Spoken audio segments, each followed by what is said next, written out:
The hour of 7:30 has arrived, so I'd like to call to order this study session for June the 4th, 2019 of District 116. We have a lot of action items tonight as well. So roll call, please. Member Carter. Here. Member Exum. Here. Member Patton. Here. Member Pulaski. Here. Member Fisher is here. Vice President Hall. Here. President Demmett. Here. Quorum is present.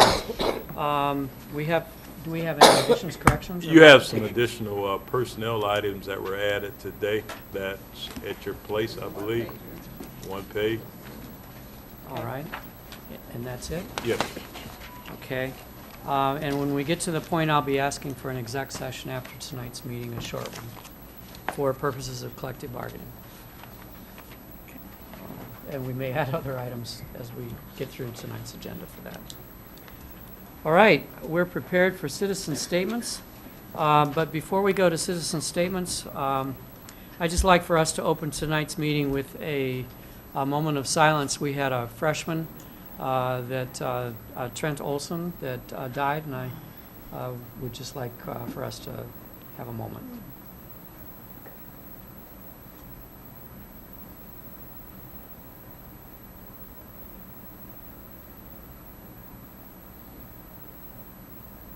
Thank you. We'll now go into citizen statements, and we have one citizen statement tonight from Malcolm Forsyth. So make sure that mic is on, please.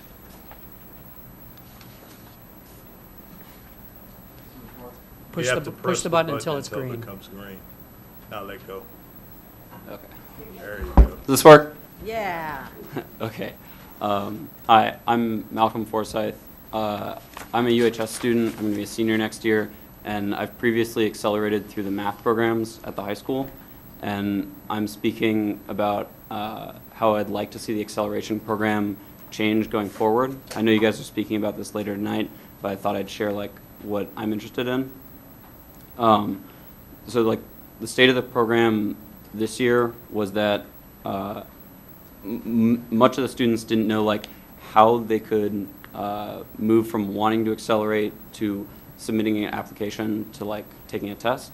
And I'd like to see at the beginning of the year, hopefully all teachers and students get some kind of notification about what they can do to accelerate if they want to, especially so that teachers can tell their students if they're starting to show aptitude, what they can do to go forward. I'd also like to see, this year there were deadlines that constrained accelerators such that the summertime couldn't be used to study for the content they were trying to accelerate through. And I'd like the deadlines to instead constrain their decision to accelerate. So a student would make a request for acceleration, it would be approved or denied, but they could then learn the content after that deadline had been reached. So they would only have to submit their request by a specific deadline. The other part was that up until this year, every time a student wanted a prerequisite waived, they needed to take a content-based test. And I'm interested in seeing a program that's more flexible than that, because there are multiple ways for different students to prepare for the AP level classes. So I'd like programs where a student can commit to certain hours of tutoring, for instance, rather than trying to take a final of a specific class offered at UHS, especially if they don't know the content of the final, because they're trying to predict, basically. Lastly, I'd like mostly the ability for all the kids who have the initiative to just be able to take their education in their own hands. I think each student, when they want to accelerate, should have to take the responsibility that it might not work out for them, but if I think they should be able to make the choice to accept that responsibility. Thank you. Thanks. Thank you.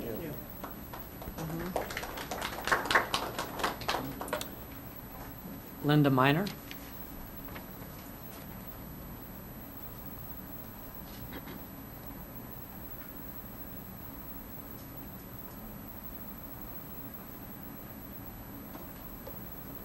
Good Good evening. I'm Linda Miner. I want to thank all of our interim leaders for their time and service these past few months. Tonight, I want to make a statement. As we're making plans for the coming school year, I want to say a few words about self-care and healing. I encourage the district to consider what our teachers and staff need to feel safe and confident in doing their jobs. Having been an employee in a toxic work environment, I know the challenges and how hard it is just to do your daily job. Maybe that's having a survey that we send out to our staff, because every individual is different. I think that we need to ask our teachers and our staff what they need. Is it individual support, administrative support, internal support from peers, external support from perhaps an employee assistance program, or group or team coaching? We need to hold in mind that in order to be all that you expect our students to be, we must practice ourselves. And if you expect teachers and staff to care for our children, we must care for our teachers and staff. I leave with you the best practice image of putting on an oxygen mask for ourselves before we can help others. I thank you for all you're doing to restore excellence in Urbana schools. Thank you. Thank you. Thank you. Anyone else wish to address the board this evening? If you do, please fill out a goldenrod sheet with our secretary. And do I see anyone else that wishes to address the board this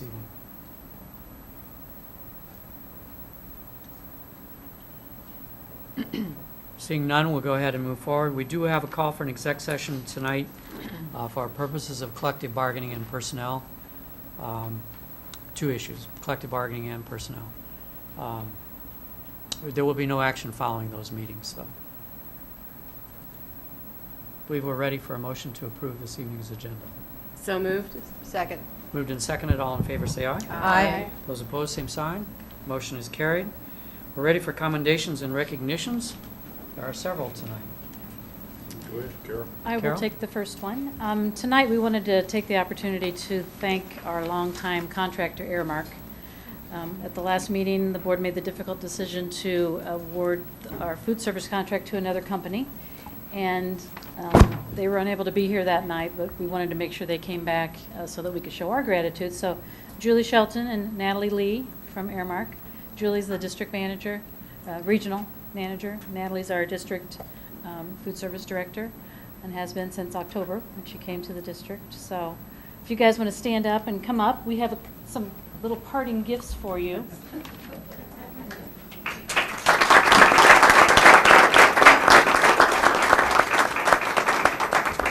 And this is just we've got a little lunch bag here. Thought that was appropriate. Urbana School District. And inside there is a Urbana School District pin and a coffee mug. So thought it was appropriate, just something to show our gratitude, and thank you guys. I know that I think we've been with Airmark we couldn't even remember. We were saying over 25. None of us were willing to go down to the archives to dig up how many years we've actually been with Airmark, but it's been a long time. And through many districts, back to Sandy Powers. Many of you remember Sandy Powers when she was the regional manager, and Stephanie and Carrie Perkins. So always great people that you've provided us, and we're going to miss you guys, but wanted to make sure we thanked you for all your years of service to Urbana and the kids of Urbana. So we truly appreciate the partnership, and hopefully we've left a small token of wellness to your students, and maybe someday we'll be back, right? So thank you very much. Thank you. appreciate you coming tonight. Thank you. Not the least of their help, obviously, is all the food and stuff, but also as we've reformed our kitchens and serving areas in the buildings we've gotten to, they've been a critical partner in helping us to get that accomplished, so we do appreciate that. Preston, employee. Yes, Mr. Ashman, can you please step forward, sir? Up to the mic would be great, or just so everybody can take a good look at you. First of all, I'd like to take this opportunity to not only thank but recognize Randy Ashman. Randy was our director of grounds for a number of years, and unfortunately, when Mr. Abatessa went on family medical leave, Mr. Ashman stepped up and actually has been doing 2 or 3 jobs at this point, including taking care of the Yankee Ridge situation with the tornado or straight winds or whatever they're calling it this week, and along with working with ESS and our custodians and our administrators and district administrators, building administrators, as well as your staff. And you've done a heck of a job, and it's to be commended for what you've been able to do. You know, it's like a blur seeing all of the things that have occurred and the things that are set up for the summer, and especially when you got to deal with a superintendent that walks around and says, I think this needs to be done, that needs to be done, and you get it all without even writing it down, but I come back and it's done. So greatly appreciated, Randy, for all you've done. I know that the board is appreciative, and administratively and the staff, we're appreciative of everything you've done. So thank you very much, Randy. Thank you.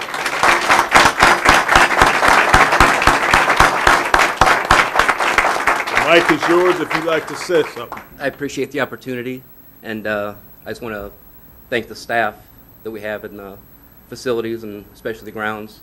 I'm not really helping out the grounds so much right now. They can kind of handle themselves, and just trying to take care of the facility. So I do appreciate the staff a lot and appreciate all you guys. Thank you. Thank you. Thank you.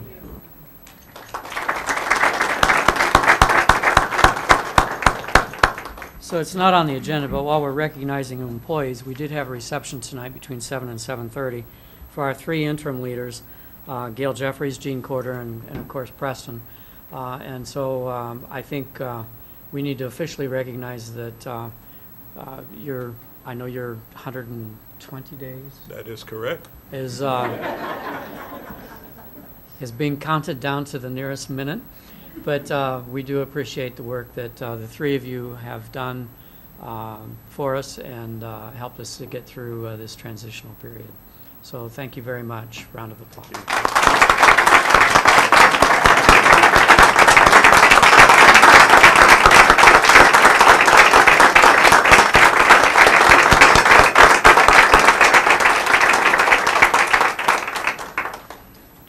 If we clap any longer, Preston's liable to leave tonight. We need him for at least another hour, another day at least, one more day, right? So we'll next move into our administrative briefings and reports. And first up is our Youth Assessment Center Memorandum of Understanding.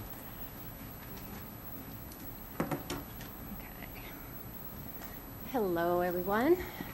Tonight I bring before Please you- introduce yourself for the audience. I'm sorry. Linda Gibbons, Director of Grant-Based Programs for the school district. Tonight I bring before you another memorandum of understanding with a community partner. So earlier in the spring, I brought to you Hope Springs, part of Cunningham, and tonight we're going to be talking about Youth Assessment Center, which is part of the Regional Center, Regional Planning Commission of Champaign County. So I'll tell you just briefly about it. You're going to be able to read it over, and then you'll be voting on it at the 18th. 18th. Thank you. Okay, so this memorandum is between the Regional Planning Commission, Youth Assessment Center, and the Urbana School District.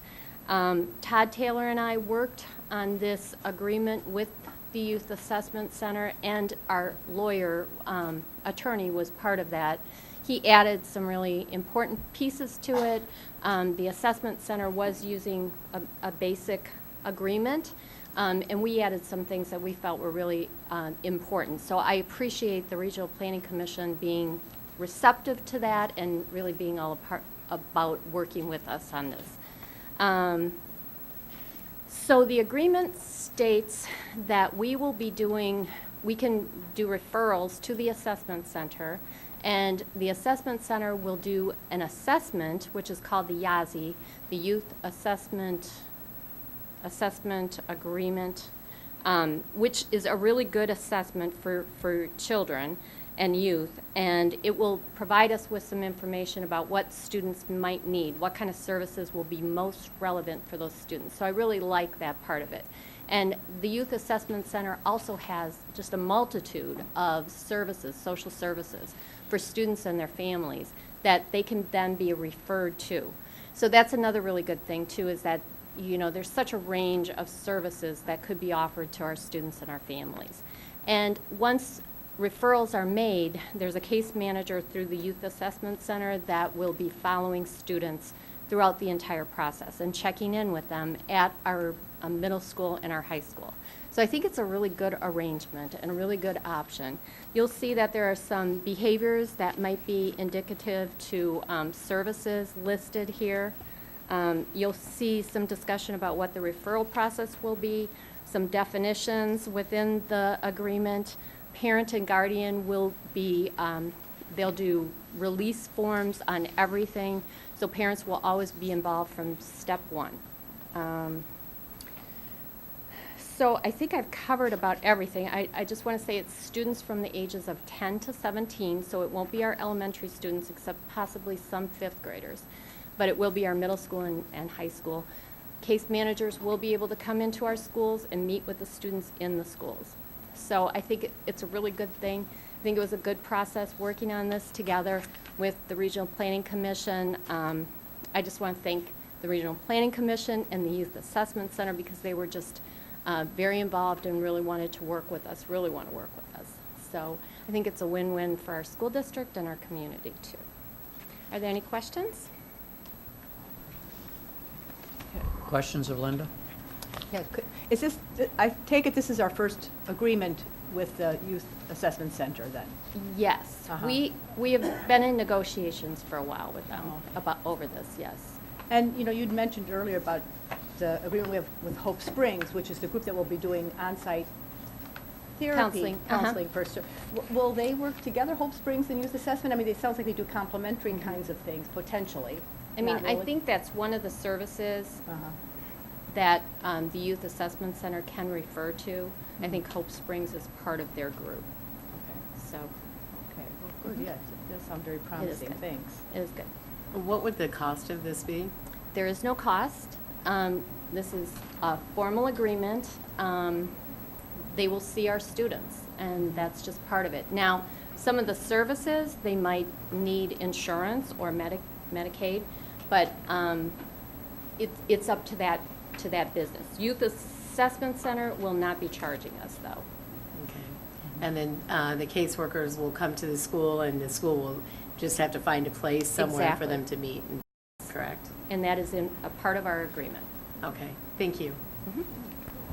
Is the age range because that's what they deal with, or is this just what they're starting with? No, this is That's what they deal with, Okay, yes. thanks. This is a program that started as an alternative way to, Youth Assessment Center started as a way to keep children out of the criminal justice system. And this is a little bit of an expansion and retailoring and trying to be a little bit more proactive as opposed to reactive on the part of the YAC, the Youth Assessment Center. And Brenda, the funding comes from local sources as well as some federal sources. Thanks, John. Thanks for that clarification. All right, any other questions? So this will be before us in 2 weeks for a vote. All right. Thank you. Thanks. Next is Integra Report presentation. Carol.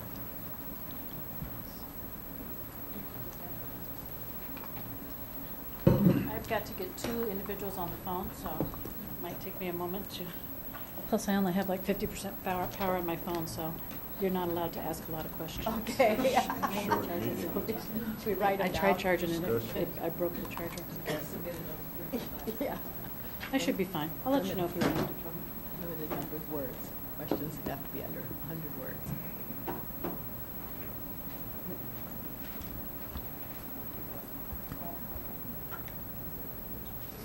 While you're confirming that, do you want us to handle UPTV? While you're confirming the telephone connection? Hi, Amy. She's got one more to hook up, so UPTV, is that a quick, yeah, just I don't know about quick. grab the mic from her and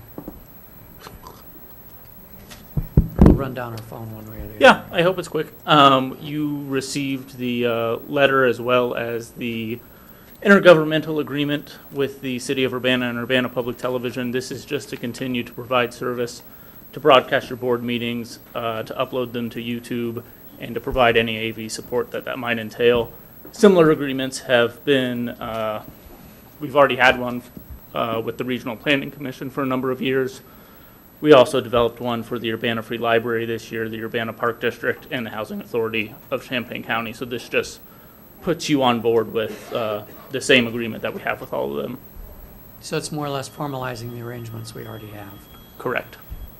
Other questions for Jason? There's also a cost. Oh, Yeah. you are introducing some cost recovery. Exactly. There's a cost recovery that's in line with our schedule of fees, which is $50 an hour.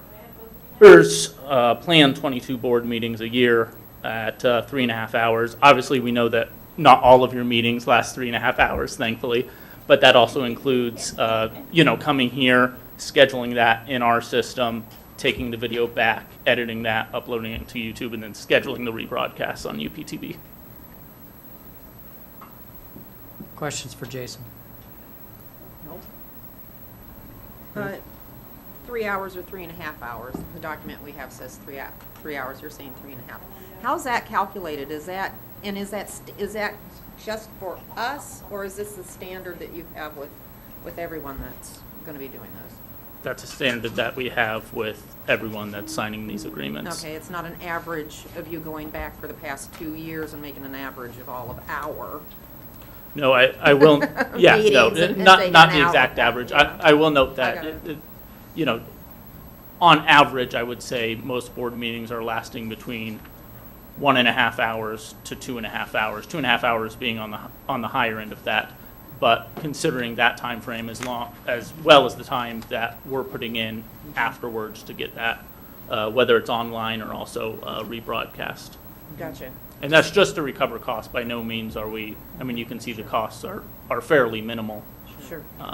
Yeah, that's great. Thank Yep. you. Yeah, you're welcome. So I'm sorry, is it basically then $150, it says three.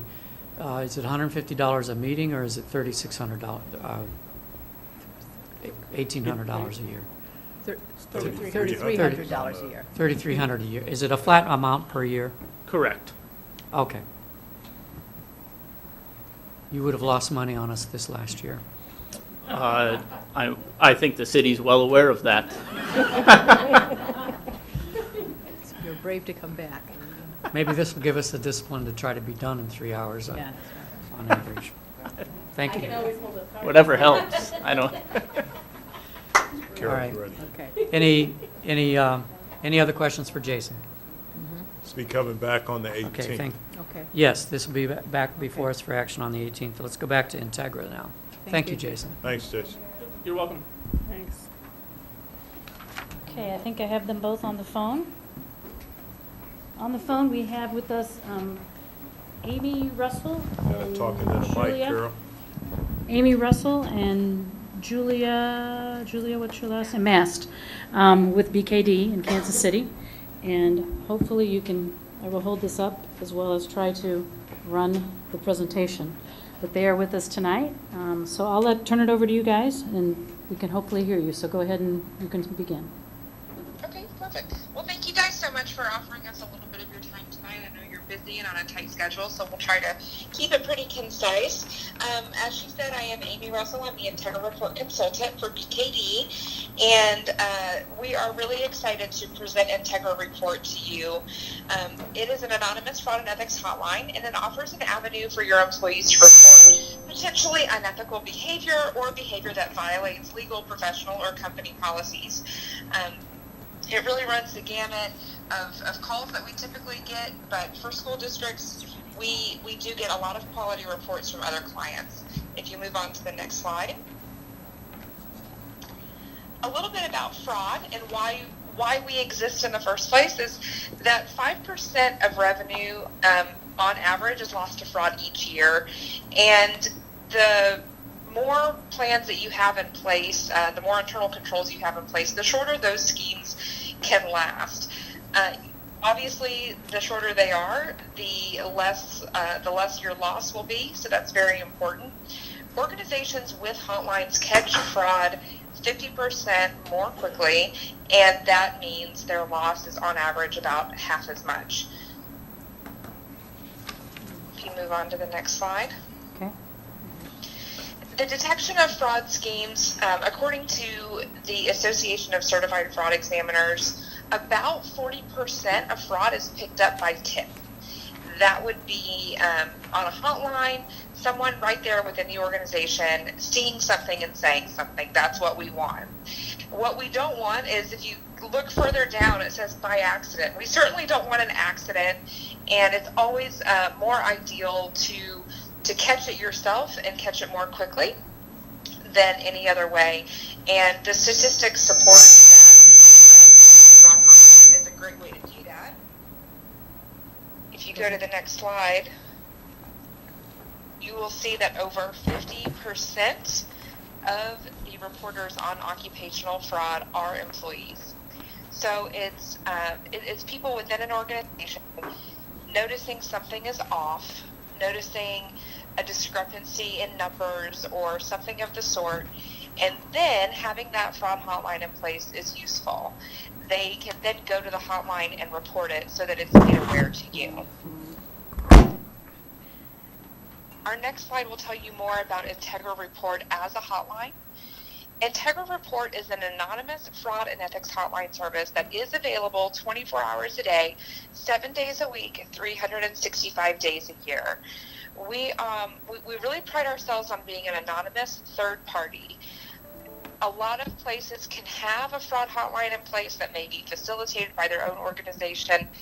This creates complete independence and anonymity for a reporter, and it's a great way to build just that little added layer of trust with your employees, that they know they will not be found out if they don't want to be. So they can access the hotline in a couple of ways. The first is by phone, and we do have a toll-free number. There's a recorded message whenever you call that offers them the opportunity to state the organization name. So they would say Urbana School District for the first message. And because it is a bifurcated system, there are two messages. In that second message, they are provided up to 10 minutes to leave a detailed message. Now, what we want, of course, are names, dates. We even have the ability to upload files for supporting documentation if they have that. They can do that online, but for the phone, they can say that they're going to do that. If they do need more time on the report, all they need to do is call back. On the web, they go to IntegraReport.com. There's a brief video on the website that explains how to use the hotline, filling in the fields, things of that nature, to make sure that they present a detailed report just as you would on the phone. This is also available in both English and Spanish in case you may have an employee population that speaks Spanish. They are available in both.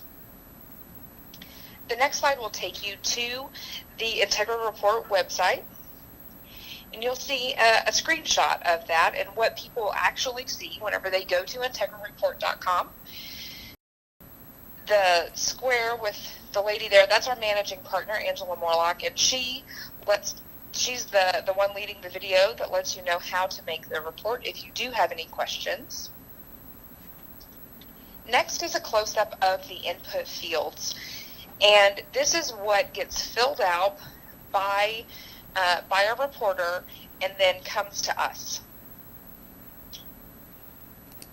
Now, once we receive that, and here it is in Spanish, sorry.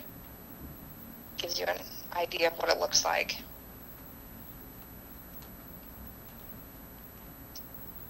once a report is received, we process it in two different ways. A phone report is transcribed, and we do this both for ease of you being able to read it, and also to maintain the confidence of that reporter. That way, you couldn't identify a voice or something like that. So the report is received, and what we do is we transcribe it verbatim. Every single filler that they say goes in the report. It makes it a bit choppy to read, but it does maintain the integrity of the report. At the bottom, you'll see how we categorize it within BKD. Now, the categories that we have are pretty hard and fast. We have accounting, auditing, and financial reporting, HR, diversity and workplace respect, business integrity. We do this so that all the categories stay the same. The hotline source, if we know, if we can glean from that who it is, and for you, if you're only using it for employees, that's pretty easy. We'll do employee. The reporting method is phone. Again, you'll probably be able to glean that from how the report looks, but just to be safe, we do that. And then we have subject, business, process, and individual. And what this does is it gives an idea of what part of the business or what part of the organization is the topic of the report and what individual is that. This helps you with our management dashboard that you would receive quarterly. This helps you identify maybe where the issues may be more apparent. And Amy, I'm just going to push in real fast, and that is completely customizable to you all. So you all will set up which categories you want to have here, what makes sense for your organization. And the purpose of this under this line is that you all, without even reading the guts of the report above, can really kind of scan it and figure out what the category is, you know, what the subject business process is, and what individual, and that would be a like a title or a group of titles, not an individual's name. So you all can then push it off to the appropriate group of people to do the investigation. So it really helps you streamline the investigation of a hotline by having all of that category underneath kind of that line there. Before you even read the report, you kind of know a little bit more about the report. Yes, thank you. The next slide, slide 10, will show you the online report. And again, the online report, what you see is exactly what they input in that field. We won't go in and make any grammatical adjustments, typos. It's exactly what is provided. Under the line is categorized in the exact same way. The only difference is obviously the reporting method would be online. So whenever, but as Julia said, those subject business processes and individual, those are customizable to your organization. Your subject business processes and individuals are as unique as you. So we make sure that each client has their own. We do have some that, of course, we always recommend, but we want to make sure that it works for you. Next, you'll see an example of the quarterly management dashboard that I had mentioned before. So once a quarter, we send out a management dashboard, and what this does is it details the reports that your organization has received in the last quarter and also the trailing 12 months. And this helps because it may show some trends in your business cycle. Being a school, you may find that you get more reports, of course, during the school year, but it'll just help you maybe detect some of those trends and maybe when you would be more susceptible to fraud, if maybe it would be during a particular season or something of that sort. You may also be able to tell within the graph fluctuations within the organization of new hires, maybe a change in policy, things of that nature that will just provide some insight to you as an organization. As I said, the reports do remain anonymous. We do have an anonymous column where you may see the majority of your reports, but don't get too bogged down in that just because It's an anonymous hotline, so you'll see more of that. So the next tab, or the next slide, I'm sorry, would be the summary of reports. And what we do with this is also part of your dashboard that you receive your email quarterly. It shows a more detailed list of the report category, just so you can see it at a glance. We can present any information that you would find helpful from this data as well. We can all of the items on the dashboard can be presented in list format.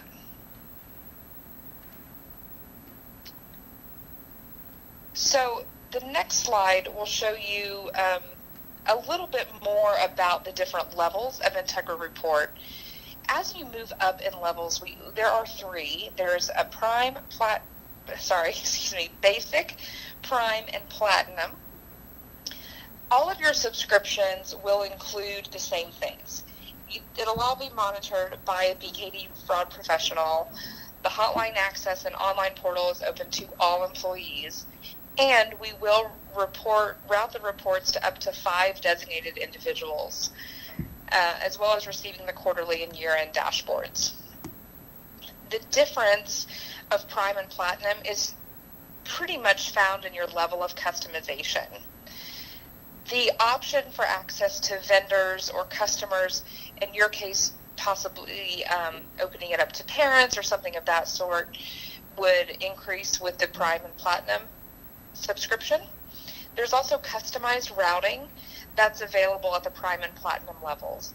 And why this can be useful if you know that all of your personnel issues you want to be routed to certain people, or financial accounting issues you want routed to certain people. This just eliminates the process of you routing it yourself, if that helps. We also provide a more robust management implementation consulting with the higher subscription levels. It lasts about an hour and a half, and we really walk through the nuts and bolts of your organization and the people who will be receiving those reports to make sure that everybody really feels comfortable and on board with the system. It also includes our fraud awareness training videos. That's available via USB. And you also receive templates of marketing materials at the Prime and Platinum levels. At the Platinum levels, we'll customize them, and at the Prime level, you'll receive templates of marketing materials, both of which are available for you all to print and keep, because we know that posters tear or things like that. So we wanted to make sure that it was easy for our clients to have access to those marketing materials. There's a little bit more information on the next slide about the employee fraud awareness training and the management implementation consulting. For the fraud awareness training, what we do is we go through pretty in depth on fraud in your industry. So as an education organization, a school district, what types of frauds are more prevalent for you? We know that it changes based on industry, so we want to make sure that you know what to look out for. And not only that, but you can provide that to your employees. Perhaps it's at a teacher in-service day or something of that sort, where they can view this and they can know what to look for as well, because that's half the battle, is knowing what to look for. You can't report for something you don't know about.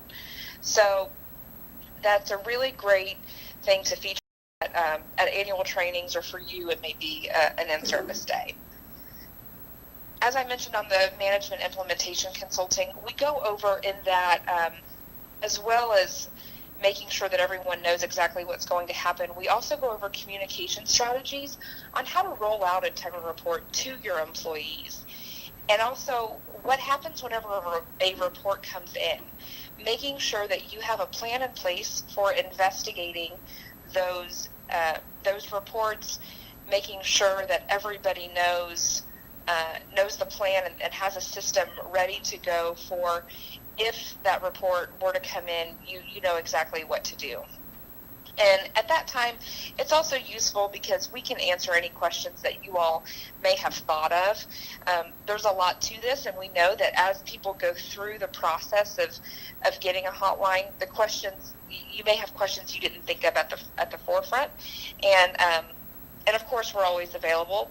One thing we pride ourselves on is that you have me and you have Julia, and we are your dedicated fraud professionals at BKD. So we are available to answer questions, and pretty much within a couple of hours of an email, I would say at most, you'll hear back from us, and always available on the phone as well. So that's across all subscriptions, but your management implementation consulting is increased with the higher levels.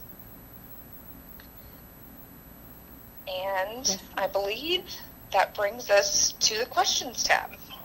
Real fast, I'll cut in, Amy. I want to make sure that it's clear that you all will get the report usually within an hour of us receiving it. So you do get the quarterly reports on a quarterly basis, but Amy starts processing a report as soon as it's in. I review every single report. And so we process them during the business day, Monday through Friday, and then at the end of what would be the business day on Saturday. So if there's a report that's received, say, at 9 o'clock on Saturday night, it will be processed first thing Monday morning. So it's important to not use this as a contingency line for the school district, but a report that needs to be 911, right? Something that can wait till Monday. So you will get them relatively quickly when we do receive them, in a PDF format through our encrypted email system. Okay. Yes. All right. Thank you. Are there any questions for our presenters by phone or Carol? Yeah. I had a question. I understand that the reports are anonymous, which makes good sense, but is there a way to know that reports are unique reports? I mean, for example, let's say there's 5 fraud reports submitted. How can you tell that those are 5 different people or one person making 5 different, reports? Did you guys hear that? I think so. I think she asked, how did you know that the 5, like, say you got 5 reports, and how would you know that they're each unique reports and not from the same person? Correct. Okay. Well, You don't. That is the point of being anonymous, is that there's no, identifier to that person or individual. I mean, you can probably tell with the detail of the report, because we get this. We get HR-related issues that we'll get a spurt of them. But that just means that this is kind of a hot button right now for either the department or a group of people or 3 people talked about it. We're all going to report it to Integra Report. So I think the number of reports only emphasizes the importance or the, emotion behind that issue that they're reporting. So I think that it's not necessarily a bad thing, because you can also pull little bits of information from all these different reports, and they say slightly different things for your investigation. You don't need to do 5 investigations if it's all the same thing. So it's not a bad thing to get more reports, but you cannot tell if it's the same person. Yeah, we're having a hard time hearing you with the background noise there. sorry, I can probably. Can you summarize, Amy? I can't do anything about it. Sure, yeah, you're fine. So what Julia said is that, yes, and it does happen. We, we very well may have a client that has an HR issue or something else where people may, I don't want to use the term band together, but it may be 3 or 4 people who will make an Integra report about the same thing, and it is about the same issue, and perhaps it would be the same person from time to time, but really we don't necessarily see that as a bad thing. What it shows is clearly the emotion behind it. People who have come to the website or are making a phone call are very often emotional. They're upset about something, and so we do get several reports sometimes about the same issue. But really, what it does more than that is it highlights the importance that they feel about it, and but otherwise, if it is the same person, we don't, unless they identify themselves each and every time with every report, we have no way of knowing if it is the same person.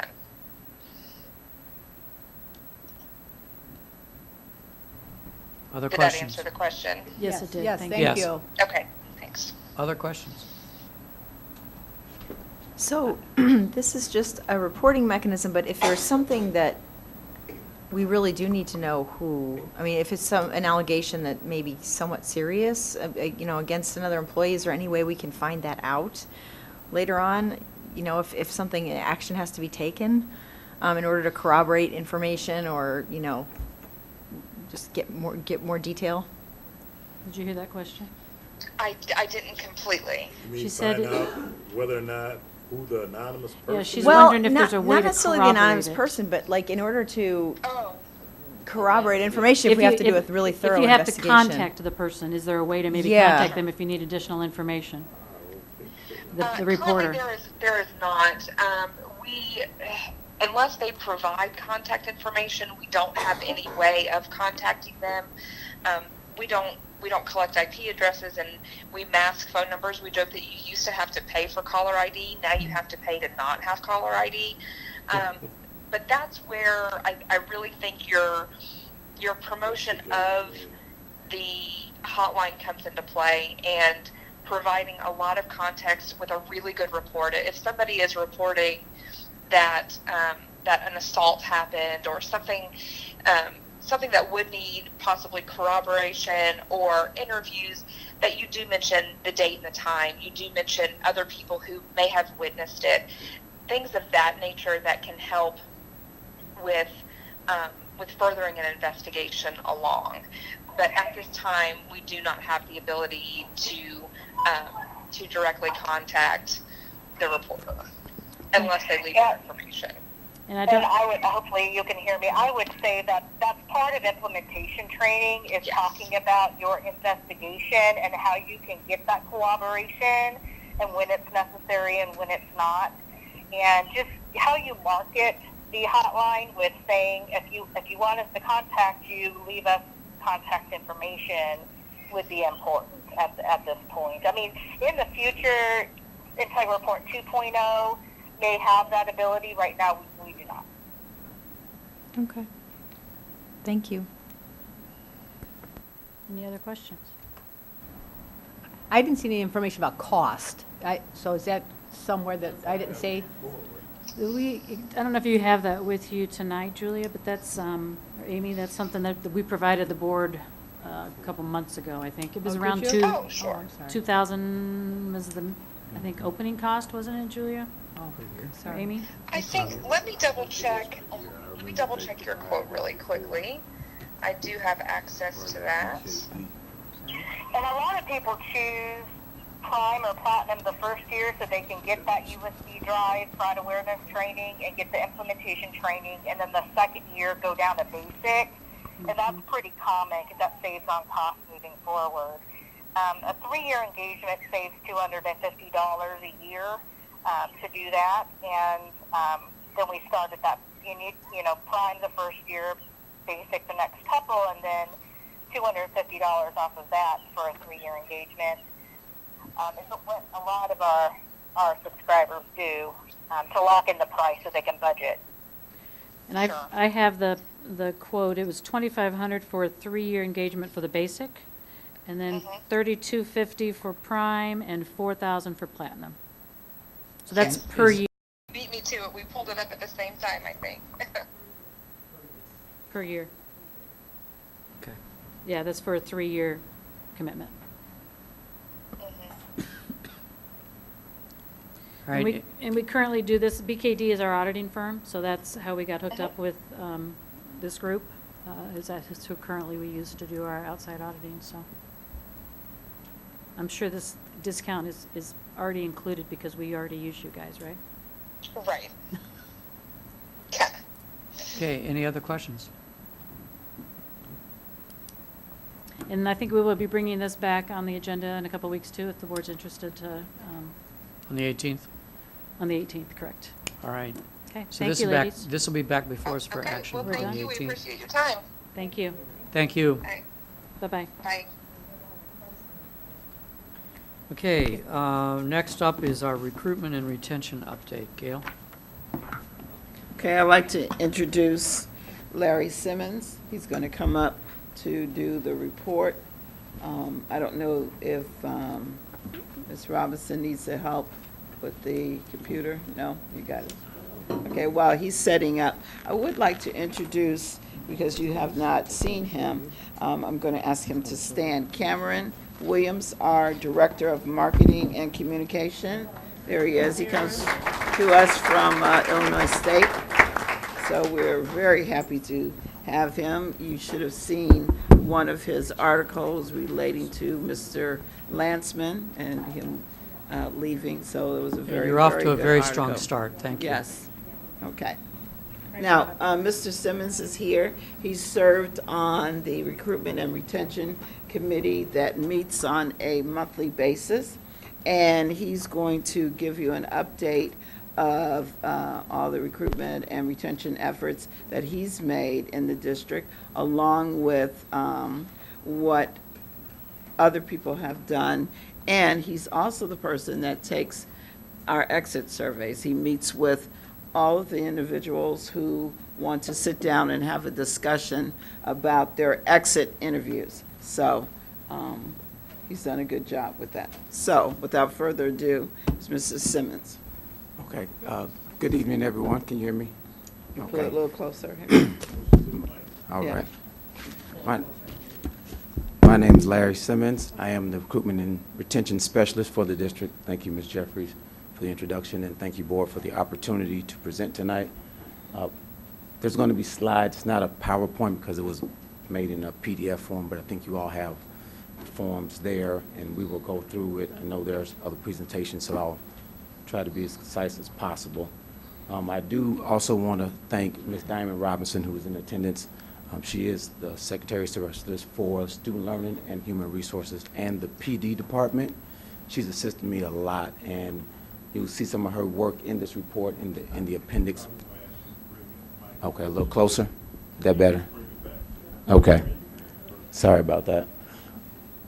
Her work that she's done, some of her work in terms of the flyers and the information that we've been giving out this year, she's done a lot of great work. It is in the appendix that is attached. We won't get to the appendix because that's just information for you all to read that supports what I'll be reporting on tonight. And so I will get started. We have the table of contents, and we'll stop at page 12 because 13 starts the appendix that you all can read that information. But we'll start with page 1 with our mission. And the mission of recruitment and retention, we are looking to find, attract, and select candidates for our positions that we have to fill. We have hard-to-fill positions that are difficult. I know Ms. Martha's in the audience right now. We've been working to try to find a drama position, dance and drama, for a long time. So that's one of our missions for recruitment. We have a separate mission for retention, and that is to make sure we implement strategies around our retention efforts. We have 2 separate missions, although they work together in tandem. The work of both recruitment and retention is a little bit different, so that's why we have different missions for that. Our goals for retention, or excuse me, for recruitment would be to build external and internal candidates, and we'll talk a little bit more about the internal candidates in a moment, and have multi-tiered systems of support to be able to reach a broader base of candidates. And our goal for retention is to make sure that we are monitoring the climate of our employees, and we've been doing some work around that this year that we'll talk about in just a moment. And to Ms. Minor's point, we are going to be doing some more surveys next year to make sure we're gauging just staff satisfaction. On to the next slide. This slide is just showing our staff demographics. So I started in this position in 2018, April 2018, but in 2017 the committee was formed, and they had a few goals that we're still trying to push forward and work on. But one of their goals was to make sure that we were trying to have staff members that reflected our student population. And we have a global student population, and so we've been working. And so these graphs just show our current staff population.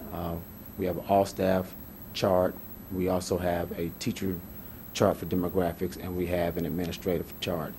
We were looking for information nationally for administrative demographics. We really didn't find anything that I thought was really credible, but through the National Center of Education Statistics, we did find a national chart for teacher demographics, and we're actually beating all those numbers. So that's something that we're trying to do continually, is to continue to beat the national numbers for our staff demographics, and we've been doing a great job administratively across the district. We may be tops in the state because we're doing really well there. So moving on to some of our recruitment efforts for this year. What we've done, we've worked a lot with colleges, and we've collaborated with colleges and different organizations. As a result of that, this year we're going to have, I just spoke with Linda Gibbons tonight. The number was 53. That number is going to change a little bit, of Golden Apple Scholars that will be in district this summer, working with our summer school programs. And the reason that that number is changing, they were going to also work with the summer transition program. So we were able to partner with Golden Apple Scholars through a relationship at the University of Illinois. So we were in contact with Miss Kristen Lane of Golden Apple Scholars, and I put her in contact with Miss Linda Gibbons, who helped kind of formulate some of the summer programs. So those students will be working in district this summer. In about a week and a half, they should be here because they're part of a program at the University of Illinois. Oh, I'm still too far. Okay. So they'll be here, and that's another recruitment effort for us. We'll have an opportunity to talk to students that are juniors going into their senior year that are teaching candidates. Other things that we've done this year in terms of our recruitment efforts, we've worked with a lot of,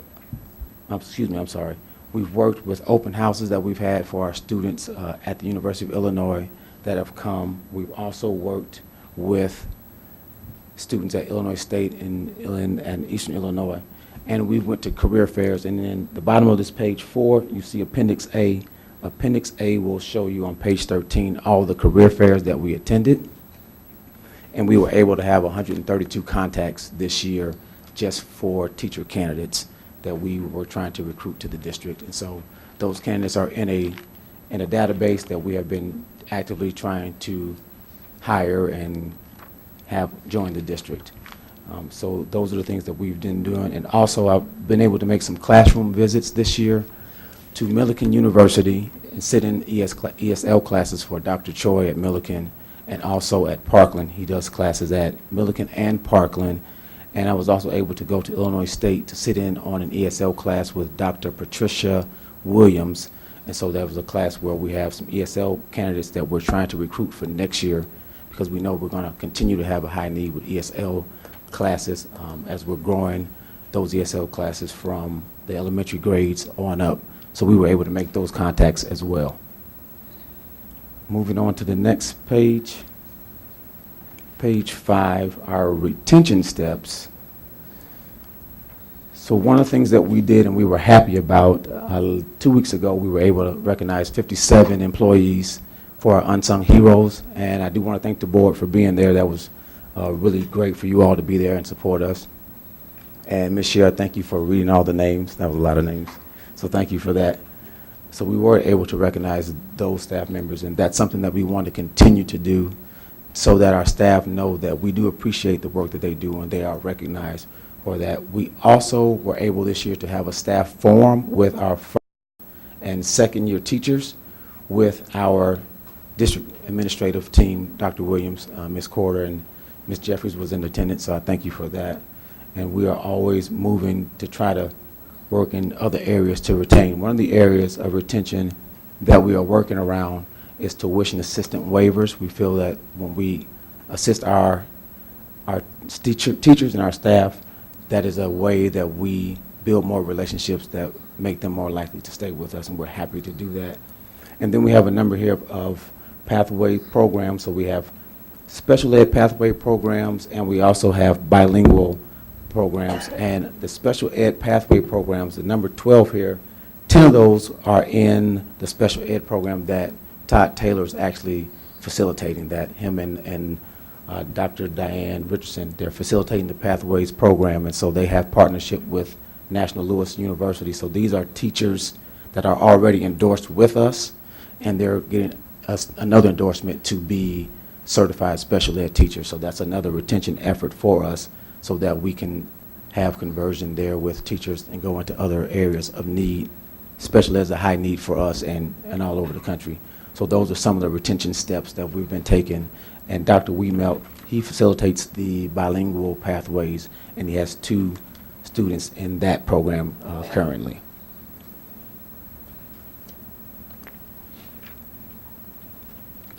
Now, Ms. Jeffrey did mention the exit interviews that I do conduct. What happens with the exit interviews, when we do receive resignation letters or retirement letters, surveys are sent out to those staff members when we receive that. So this year I sent out those surveys, and of the surveys that I sent out so far, 32 of our staff members did respond, so we got a little bit of a sample size for some data collection in that.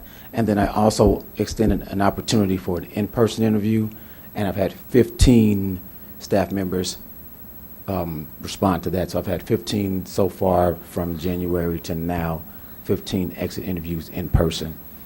From that data with our exit interviews, there's been some good information that we've been able to collect. There's also been some information that we're looking at that will help us structure some other supports for next year. As you can see at the top, one of the good numbers that we did receive was that 72% of the people that took the survey said that Urbana is a good place to work. They would recommend us as a good place to work. So I thought that was really good. And then 68% of those staff members said that they received adequate tools and resources to do their job. There are some current challenges in the district around our retention efforts, and so some of the trends that we did see and we got from some of the data that we are working on and need to work towards is that student behavior issues was one, inconsistent discipline policies was another one, and safety concerns. So these are areas that we are working on to really try to shore up some things to help with our retention efforts. And in Appendix B on page 15, you'll be able to see there's some numbers I was able to dive into from the last 4 years from 2015 that kind of showed our trends for teacher turnover rate. And what's showing there is that we really have to have a push between years 1 and 4 because we lose most of our teaching staff between the first and the 4th year, which kind of coincides with national averages that 30% of teachers leave the profession in about 4 years. So we're going to be working towards that to be able to use this data to have some constructs to have some real strong interventions for retention for next year. So moving towards next year, we're talking about strategic initiatives, and there are a few initiatives that we're going to try to work towards and implement. One of the things when we talk about teacher retention is trying to have, and as we spoke of earlier, those internal candidates. So we're trying to have we're going to build a grow your own student track. So we're trying to start a cohort of high school students that are interested in teaching. And so I've already been in contact with administrators at the middle school, assistant principal at the middle school and the high school, and also teacher at the high school that want to work to bring together this student track where we will have a cohort of high school students go to the middle school and tutor for one period during their homework connections. And we're trying to use this as a part of the competency-based programs through the state of Illinois to hopefully be able to get credit for our students that are in this program. So we're working and looking into that right now to see if we will be able to do that. But our goal for this, number one, is to try to build a student base that we can follow once these students graduate and go on to college and their education majors, that once they finish and we support them throughout, they will come back and work in the district.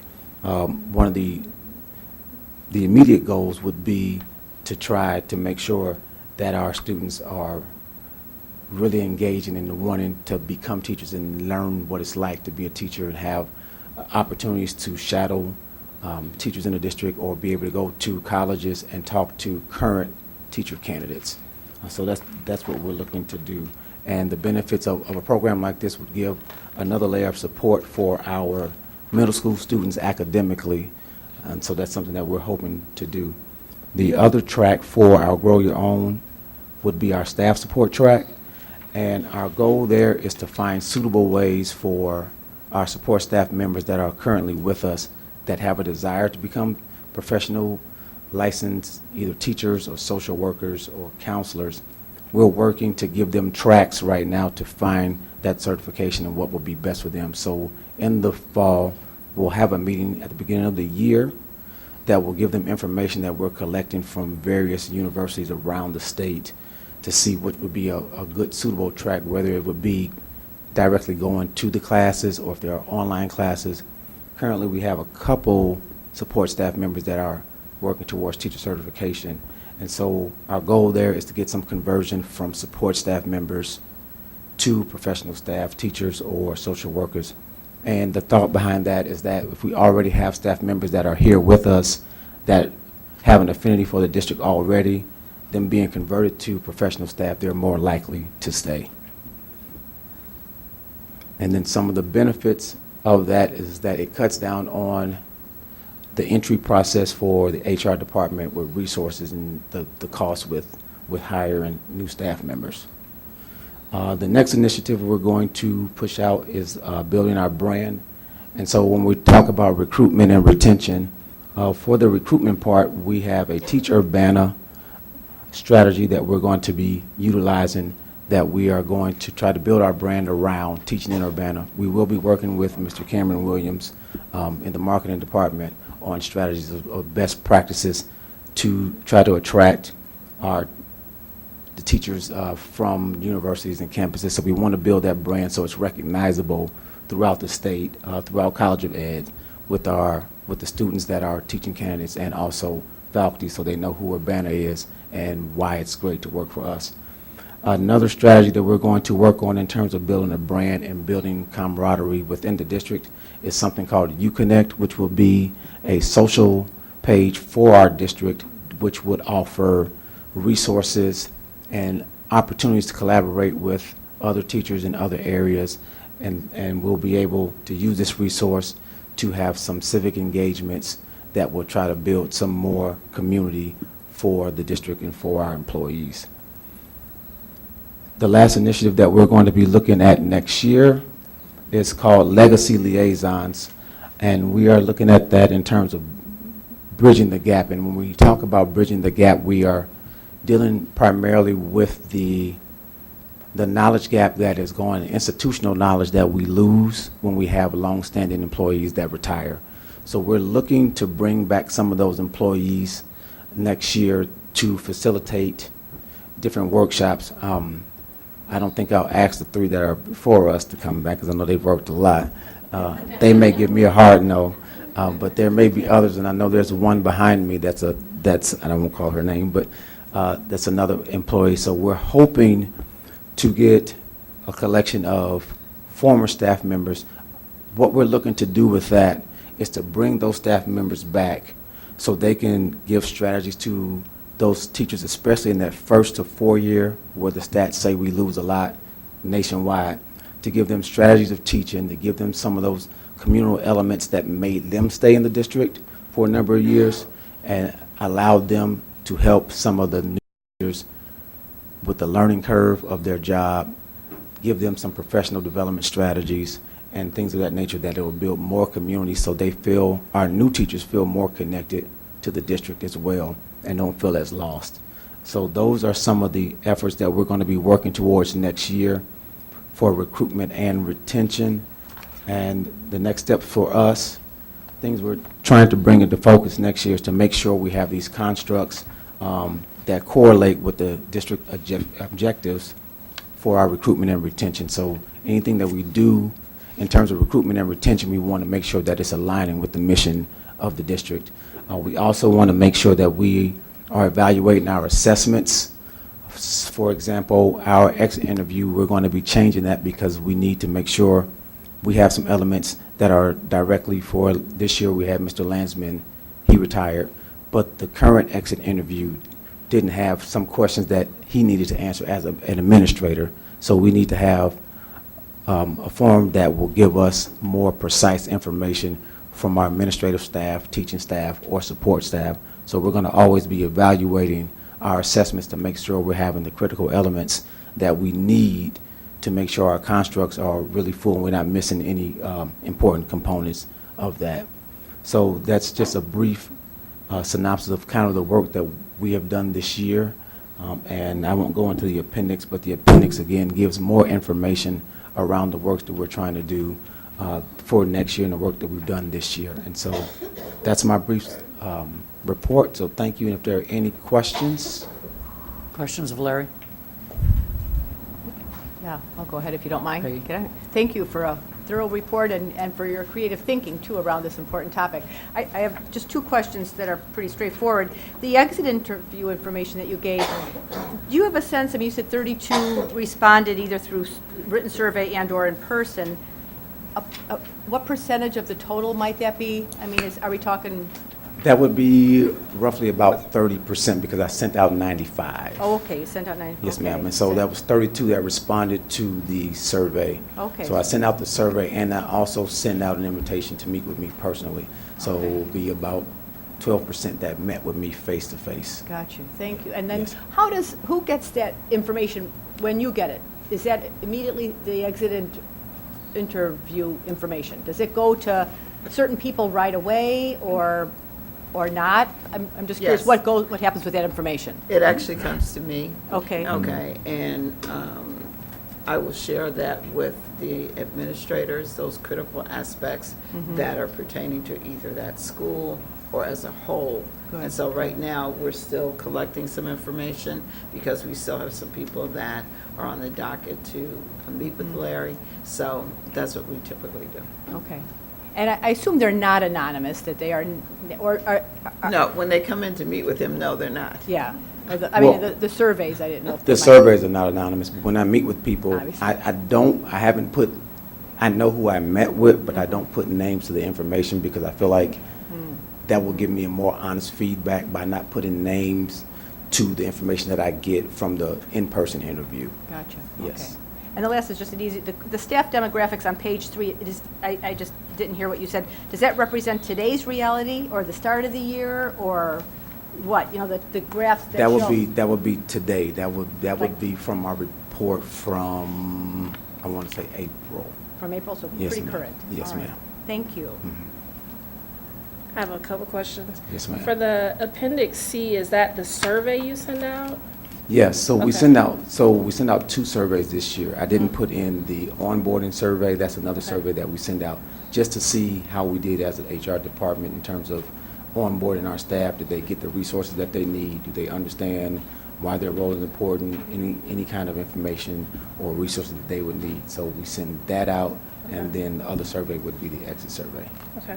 So what's the format of the actual exit survey? Do you have specific questions you're asking? Is it kind of just a open dialogue conversation, or how does that piece work? The surveys are scripted questions, and then the in-person interview The in-person is what I'm asking about. Oh, that's not scripted because I don't want to guide an answer. Okay. I allow them to give their experience, and then from there, I'll have other questions that I ask. But we have more scripted questions for the survey. Okay. And you're getting the survey from everyone that you're having an in-person with? So is that the first piece, or do you have The first piece is people this- that show up for an exit interview that haven't done this kind of more formal survey? It happens both ways. Okay. I've had some that have done the survey and have met with me, and then some that wanted to meet that did not do the survey. They just wanted to meet with me. So I collect that data as well from the in-person that goes to Ms. Jeffries. So she gets that information, and it's all combined. Okay. Another question I had was back on you were talking about the grow your own. I didn't see teachers mentioned at all. I know that I see the focus on staff, and I know we're trying to get teachers, but has there been any consideration of maybe that teacher that is already in a teacher role that has an interest in maybe something higher level growth? Do you partner and do professional development with our professional development people? Is there any more pieces of that, I guess is what I'm asking, besides just thinking about the staff? And so you mean in terms of maybe moving into administrative levels? Possibly, Okay. or something different. I mean, just kind of having those conversations or a survey with a teacher that's maybe not happy in their particular area or wants to have some sort of growth opportunity into something else. Is there an opportunity there for those individuals? Todd, you want to talk about that a little bit? One aspect of that is our pathway to special education position. Those are all people who already have a teaching certification but are interested in moving into special education. So we're supporting them in getting the coursework they need, and we are paying for that for those online courses and from that we get a 3-year commitment for them to teach special education for us. That doesn't answer your whole question, but that's one of them. Some of those are our teachers, some of them are from outside the district. One of the things we look for in those pathways candidates is some kind of connection to special education. We have teachers who have been teaching assistants. We have some that may have worked at alternative programs like Ready, or we may be looking for somebody who might already have a master's degree in reading. So some advanced training or connection or something like that, but they're interested in special education. So that's one opportunity that we have. Okay. Yeah. We also are working with Dr. Ivory Tatum and with Yvonne Smith as Dr. Ivory Tatum is compiling her team and restructuring some things to be more efficient and to be more forward-thinking.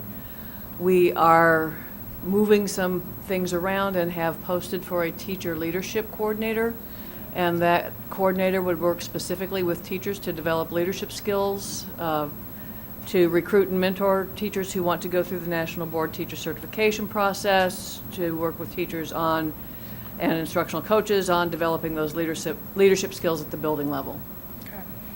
And then to further answer your question a little bit, no, we haven't directly targeted teachers for that, but I have been in conversations with universities. One person I've been talking to this year is Dr. Linford Sutton at Illinois State University. He's in the appendix. And we have talked about opportunities to have cohorts here where they could come down if we had a cohort of teachers that want to go into administration. They have programs for that. The issue is the funding. And so we haven't gone a little bit further with that yet before we figured out the funding. So we have looked into areas to try to grow our teachers as well. We just haven't taken that next step. Okay. And then last question, how often, I heard you talk about a survey that talked about the onboarding process. Mm-hmm. Is there anything that's done after that with these new teachers between that 0 to 4 where we're really seeing the loss of teachers? What's done in that period to kind of see how things are going outside of just their regular mentoring that they get at the school level? Okay, thank you for that, because I didn't speak to the Okay. the in-person visits that I do personally in schools. So we do have the mentoring, teacher mentoring on the PD side, and they do a lot of mentoring there. I personally this year have done a lot of visits with first and second year teachers in the buildings individually. So not just teachers, but also support staff. So I had a lot of formal meetings where I've gone into classrooms and talked to teachers during their study, their prep periods, and I've had a lot of informal meetings just in the buildings all year long. So that's something that we're also going to bring in the focus about next steps, what we can do as a greater support to assist also. So what professional development does, we want to also have a model for that. Okay. Yes. Great, thank you. I had just 2 questions. For the Grow Your Own, when you talk about staff, does that include substitutes? Have we been seeing many substitutes who see that they might be a good fit and they want to get the training involved? That does include substitutes. I have spoken to a couple at the middle school that have spoken to me about, so I did include that when I say support staff. Mhm. So I apologize that No, I didn't that's clarify fine. that. But I have spoken to some substitute teachers, not many, but there's Mhm. only been a couple Mhm. that have been with us long-term that Mhm. do want to go into teaching. Mhm. And so they've been given information this year. As I mentioned, we'll have a formal meeting at the beginning of next year for all support staff and any building subs that are returning. But this year I have been given information about ways to start to begin that process with substitute teachers and some staff members at DPW and other schools. So that has been taking place, yes. Great. Well, and it really wasn't a question per se, but this is really great information. I would love to hear you again next year, bringing the same presentation back and telling us how you've grown even more since we spoke to you tonight. I will. Now, Thank you. I'll speak in the mic better next year. Oh, thank you very much. Thank you. All right, other questions for Larry? I think so. I'm starting to get a feeling that everybody needs to be policing everybody, and that means like a check-in, even all during the year. I mean, we're talking about the 1 to 4 year people that exit pretty fast. Yes, ma'am. So it's a great idea. If you're reaching out, it's another great idea that someone watching a teacher probably wants to contact you or say to that person, hey, maybe you need a little extra help. So everybody sort of needs to, be aware and police everyone so we're not losing people. So, I mean, that seems to be, I think, just almost a given. Yes, Wouldn't you think that the people keep an eye out for other people? Absolutely. And look, to get them a little assistance or something. Yes, and one of the things, so we do have a retention and recruitment and retention committee at the district level. One of the things that we also will be doing next year, to your point, I'll be starting a building level committee, so we have more eyes in buildings and people that are on the front line that help us get the gauge of the supports that teachers may need or staff members may need. So that's something that we'll be starting. I've been in conversations with some staff members that want to help with that effort. So it's something that's not just lost, because there's no way I could do that by myself. I mean, and so that building level team that will be starting next year will help that to get more eyes and ears and supports to our staff members. Okay, thank you. Yes, I want the ma'am. public to make sure, whoever's watching, that, nobody's going to be left behind. Yes, ma'am. So to speak. All right, other questions? Larry, thank you. Thank you, Mr. Dunn.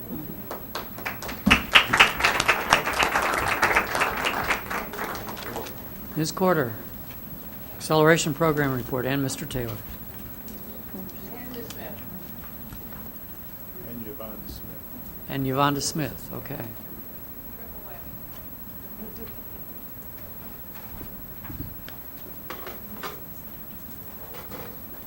Oh, I get to sit in the middle. Lucky me. All right. Who's starting us off? Are you? Yvonne. Here. You are. No, you are. Oh, yeah, I feel like the Keystone Cops. Yvonda and Todd and I have been working with several parents, with building administration, with families to try to decipher what is the acceleration law and policy. We'll talk a little bit tonight about the history, where we are. Gentle reminder that the law was set to go into effect in last summer, so we're just under a year old in where we are, in terms of where we are with growth and development, and we very much all feel like that this whole process has been very much a work in progress and will continue to be a work in progress. And I think we're all in agreement that it should be a work in progress, that the possibilities that make themselves apparent because of the legislation deserve time and adaptation and really some in-depth exploration and we often feel like we're building the airplane while we're flying in it at the same time, and that analogy really serves well for my experience with this law so far. Okay. That's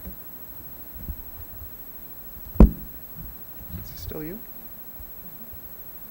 Yeah, so it helps if I advance my slides so that I can see my own notes. But the purpose of the acceleration law and when we talk about acceleration as a program, it really isn't a program per se, but it helps give it an umbrella if we call it a program. But really the purpose all along has to place qualified students in an educational setting that includes content that is usually reserved for older or higher grade level students. And you'll find as we speak that things look different at the elementary level than they do at the middle school or high school, and we're still making adaptations as we go along. Hello, my name is Yvonne Smith. The Accelerated Placement Act took effect July 1st, 2018. The Accelerated Placement Act requires all Illinois public schools to adopt and implement policies around the acceleration, including, but not limited to, early entrance to kindergarten and first grades, opportunities for accelerating a student in a single subject, and the opportunities for whole grade acceleration, which is also known as grade skipping. Some of the things that we have done in order to make sure we are putting the message out there to our Urbana community. The first thing we did last April, on the last staff development day, we held a professional development with Mary Leonard from regional office, and we had 54 staff members to be trained on what the Acceleration Act is. We also, in that audience, had teachers, administrators, counselors, and also the early childhood staff. We thought it was very important to make sure, as the students are coming into early childhood, that the teachers know what criteria we're looking for and how we need to look for the potential in all of our students. Also, we wanted to make sure that all of our families in Urbana were aware of the Acceleration Placement Act, so we held 2 informational parent meetings. One of them were held the week before registration in July, and then the second one was held actually on the second day of registration in order to catch any new families that we had coming into our community. We wanted to make sure that all families had the information, so at that time the information was available in all 3 languages, which is English, Spanish, and French. The other things that we did in order to make sure that the message was out there that Urbana was diving into the Acceleration Placement Act was we went to community events. So we handed out brochures at the Jetty Rose Day, at Champaign-Urbana Days, at all of the parent academies, the parent forums, and they were also available here at Central Office and also in all of the schools. The last thing is we are including the Acceleration Placement Act in all of the student handbooks. So at registration time, they won't have to look for a brochure. It will be included in all of the handbooks at all of the schools. And then also understand that this is a case-by-case exploration. We've done a lot of things to assist the administrators at the buildings and also to work with our families, but it is a learning process for us too as well. Whenever we have been called, we have attended meetings as well, so we can help facilitate the conversations so that each student's needs are met in our district. Okay, Todd Taylor, Assistant Superintendent for Student Services. This is just a very broad overview of the acceleration process and procedures that we go through. And again, as Jean stated, acceleration will look a little different at different grade levels and depending on which type of acceleration we're talking about, if it's early entrance to kindergarten or first grade or single subject class acceleration or whole grade acceleration. But broadly, the procedure is when a written request comes to the building administrator, and the people who can do that are parents and guardians, teachers, and others, like students, can self-refer for acceleration. As Yvonne talked a little bit about, those forms are available from the building principal, school psychologist. They're on the school district website in Spanish, French, and English. Once that acceleration request is received, the school team does meet with the family, talks about and looks at available data, determines whether or not acceleration is appropriate. When we do an acceleration evaluation, and again, that's going to vary based on the type of evaluation, we have a 60-day timeline to finish that evaluation. Some are very involved and take much of that time. Others can be completed fairly quickly. When the evaluation is done, we talk about the results with families and school teams. When acceleration is recommended, the school and family sit down, develop an implementation plan for the student. We do have part of our procedure that we do only look at one evaluation request in a calendar year for an individual student, unless the team is in agreement that there's a reason to do it more frequently. So that's a discussion we have. Just broadly, some numbers this year. Gave you a table looking at early childhood all the way through high school. In total, we had 109 students evaluated for acceleration, with 30 being accelerated. They took place all across the board, from early childhood, as you can see on the graph, all the way up to high school. Those are our total numbers. in there. I just wanted to mention too, in light of Malcolm's presentation or comments to the board, one of the things that Mr. Corson provided to us from the high school is some data on acceleration requests. So first semester, it sounds like 4 students submitted acceleration applications. Second semester, it went up to 15. So we're starting to get there, but we will take to heart how we can get that word out there more at the high school to make and other schools to make sure everybody knows that it's out there. So those are some of our acceleration numbers overall. Our goal all along has been to provide opportunities for all students that help them realize their full potential and to explore many pathways. As you can imagine, this has not been a straight pathway. Once the law was passed, the things that we have to take into consideration as we're writing guidelines is not only the law, but guidance from ISB, school code, the rules related to that school code, and then once we have guidelines that we think fall within that, we have to run everything by the district lawyers, which we have done 2 and 3 and 4 times before we get permission to go ahead and proceed as planned. So that's been part of our process all along. We strongly encourage, this has been a very collaborative process among central office, building administration, counseling departments, families, trying to expand opportunities for our students. One thing that helps us out is the competency-based graduation requirement pilot that we are participating in through ISB, which broadly speaking allows us a simpler path to waiving some graduation requirements. Again, we're case-by-case basis trying to expedite and work with children and their families to get them what they need and allow them to move at a pace that is conducive to them. We had many students this year who developed an individual plan for providing evidence of competency that didn't just involve taking a final exam, but worked with, I'm going to work on an independent study with this teacher, I'm going to complete these things, this is my learning log, here are the activities I'm going to do, and when I'm done with this, then we'll have proof of competency, and that was one of the things that were considered. I think Mr. Corson said there were 4 students at the high school who were working in various content areas in that regard. So it doesn't just involve math, although most of the requests that we have for acceleration do come in the area of mathematics. It's not the only area that we're considering acceleration. I just also want to thank everybody involved in this, our parents, our students, our staff that have helped us this year. As we've gone through a learning process, I would say. Everybody's participated. I would remind the board this is an unfunded mandate, so we are having people, expand some of their job description and what they're doing to help us better serve our students. So when you mentioned everybody, what's the role of I didn't hear counselors mentioned. So I know that counselors don't exist at 5th grade, but at middle school and high school. At the middle school and high school, the counseling department are more involved, right? And students can also always go to their counselor. Generally, the request for acceleration comes from either counselor directly, so going directly to the counselor or to the building administration. The building administration is the one that approves, but the counselors are the ones who are the most accessible to students. Okay, thank you. Other questions? What's the diversity like of these numbers? How many of these students are diverse students? I haven't run that, but Okay. I'd love to see we that. can run that, yeah. Yeah.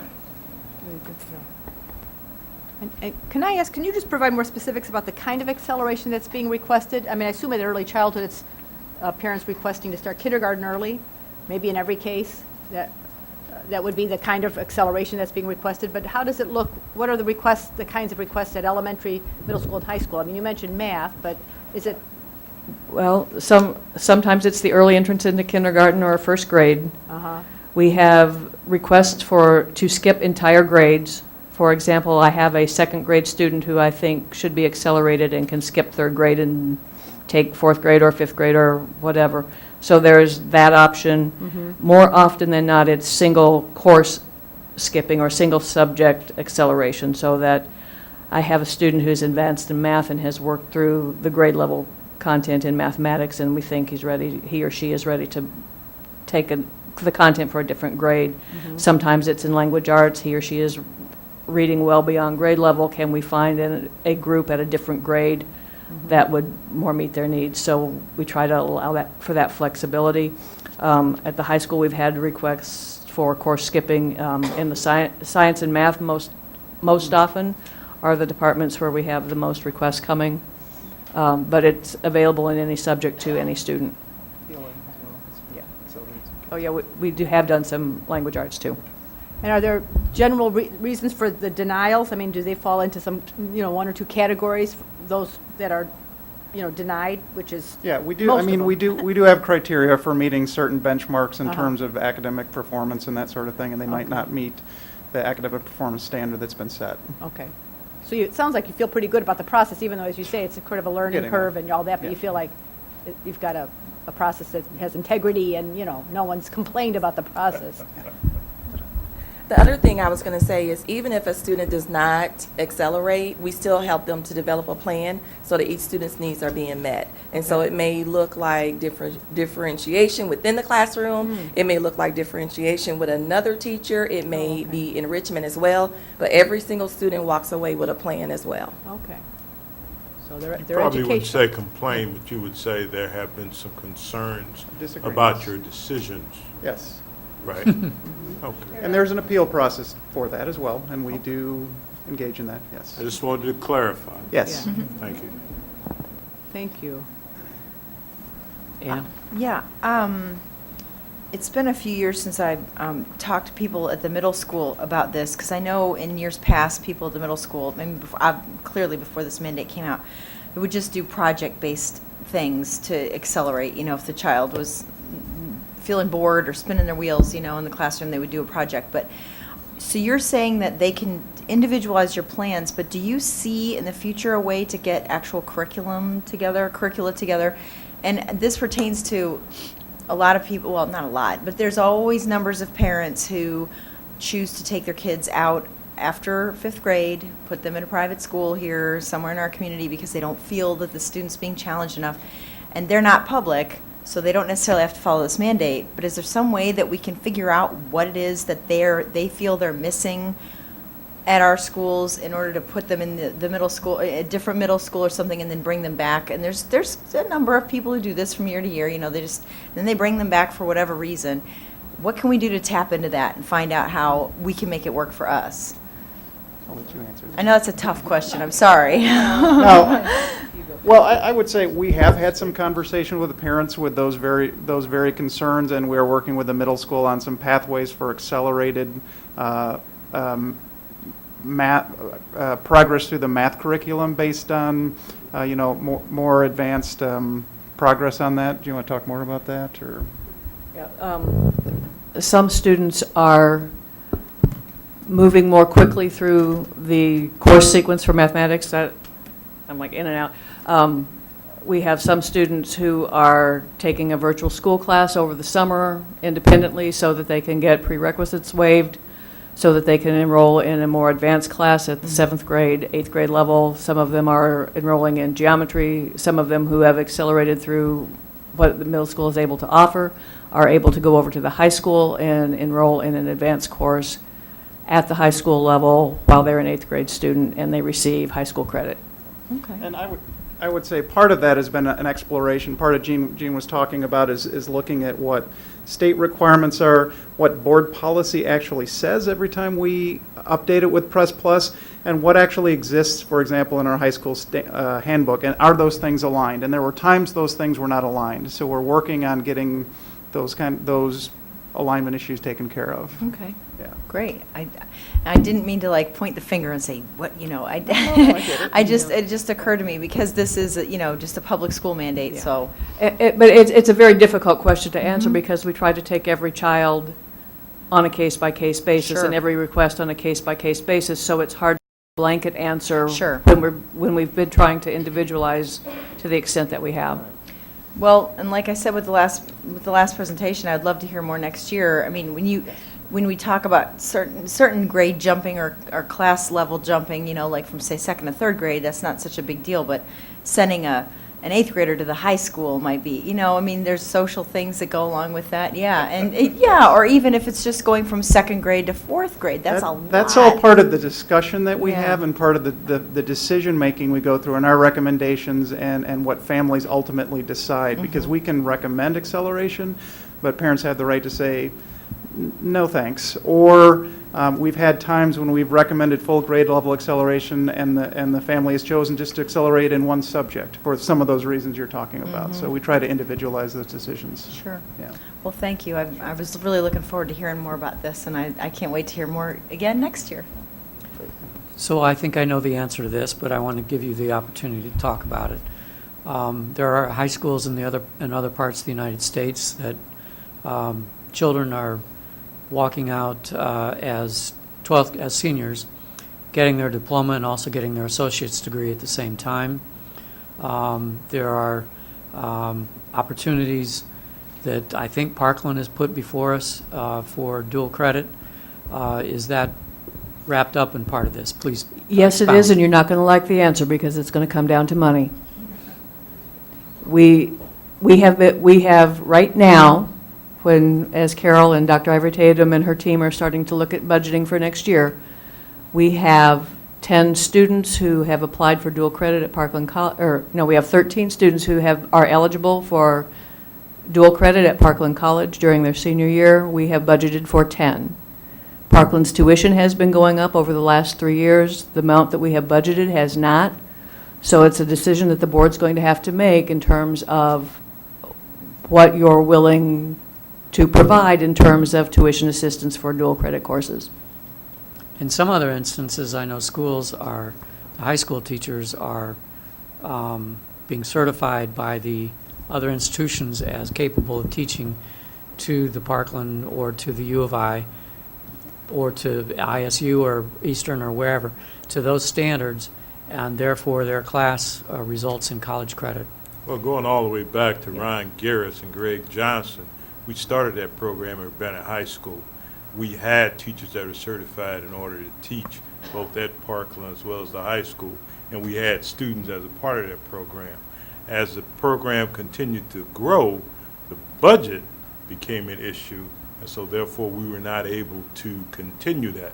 That was after I left, so I don't know exactly what occurred, but right now we're in a situation where it's not so much our teachers that are able to do that, because for some reason, and I wonder why, Parkland decided not to continue with that with our staff. They made it more so that our kids had to go to Parkland. We provided transportation as well as tuition at one time. Now, those things kind of changed a little bit. Again, I wasn't around, so I'm not sure exactly what happened, but that's, quite honestly, old news, because we've been doing it for a long time. Now the situation is we have money for 10 students and 13 students are qualified, and there might be more if we as a district are willing to find the funds in order to allow them to go. I'm sorry, Jane, No, did that's you- exactly you. I was going to say, take it away, Dr. Williams. And the budget has increased. I mean, I think it had doubled. I Yeah. think we started out at around 6 or 10,000. We're Uh-huh. budgeting 20,000. We're at 20 now, but the tuition at Parkland has continued to rise. And you remember the transportation piece as well. I thought I knew the answer. I just wanted to give us a chance to discuss it and get it out in the open. Part of this is we're challenged with it, but part of it is we are doing it. And when people in the community talk to us about the fact that opportunities are limited for dual credit, they're budgetarily limited, but the door is open. That's what I wanted to hear. The door is open to this kind of opportunities. Thank you. I know we're not fully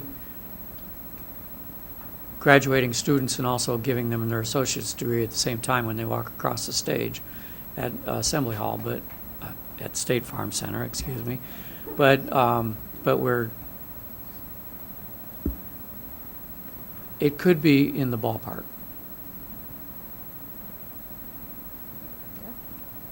Okay, thank you. Yes, it could be. Just funding. Oh, All right. You get to stay, sorry. Is that it? Yes. Any other questions for the team? All right, thank you. All right. I think I'm next, right? Yes, you Okay. are correct.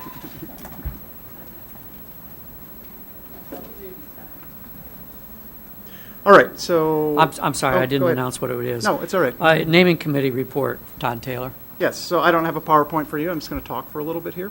So I'm going to give you an update tonight on our naming committee to honor Sandy Cooper. Just give you a quick overview. Again, just as a reminder, we had a proposal made in April to Dr. Williams, our superintendent, by a group of individuals who wanted to honor Sandy Cooper, former principal at Thomas Paine Elementary School, by naming a now completed path, paved walking path behind Thomas Paine School in her honor. We put a committee together to discuss the written proposal and the impact of the proposal on the school, the district, and the community. I think I have one committee member here tonight, Katie Madigan. Yes, Katie is Thomas Paine PTA president and one of our speech language pathologists. Chris Vowles was also part of our committee. Leslie Cooper, who's Sandy's daughter. Sarah McHenry, who's the Thomas Paine parent and PTA treasurer there. And because of Sandy's connection to Cunningham Children's Home, we asked Pat Egge to join us. They're Vice President of Program Services for Cunningham Children's Home. The committee met on May 9th to discuss the written proposal and the impact of the proposal on the school district and community. The strong consensus was that the path should be named in honor of Sandy Cooper, given her long service to the district as both a teacher and principal at Gerber School and principal at Thomas Paine, as well as the vision that she provided to move forward on this path. The team believed the impact on the school district and community would be a positive one. As part of the proposal, there was a quote from Sandy back from 2016 regarding the path. She had a lot to do with the ideas behind it, and I'm just going to read that quickly. So this is a quote from Sandy herself. For many years, I've watched students on the playground stand around and talk. Having a path which allows them to move and talk will provide a pleasant way to exercise. I think more students will be willing to move if the opportunity and means are available. We had a discussion in our committee on what the path should be named. An idea was put forth by a committee member to allow the Thomas Paine community to determine the recommendation for the specific name, including inputs from parents, teachers, and students. The committee thought this was a fantastic idea. Ms. Lloyd, who's here tonight, the principal at Thomas Paine, did communicate with me recently about the consensus from those discussions, and the recommended name is Sandy Cooper Memorial Trail. So therefore, it's the recommendation of the committee to name the newly completed walking path behind Thomas Paine School Sandy Cooper Memorial Trail in honor of Sandy Cooper and her service to the district. All right. I've actually, unusual for me, but I was in the school for a while, a couple of days, 3 days in a row for some strange reason. And the number of students using this trail, I was only there for a short time, but the number of students actually using it is astounding. Yes. So, any other questions of Todd? This is a recommendation that then will be before us on the 18th for action. Correct. So now would be the right time to ask questions, and then next time we can take care of the voting. Thank you. You're welcome. Next up is Nancy Thies Marshall mural at Yankee Ridge. Okay, we're going to ask Brian and Mr. Thomas to come up as they are coming up to the front. This was brought to my attention, I don't know, maybe sometime in January or so, or that there was this idea about a mural that was supposed to go up along with several other things. I think Joanne Geigner brought it to my attention, Mr. Thomas, along with yourself and maybe Ms. Robinson at that time. And then it was pretty much kind of on hold for a while because Ms. Geigner left and we were still trying to put that together, and finally, we did decide to, okay, let's go out and find, I guess it was an artist. Yes.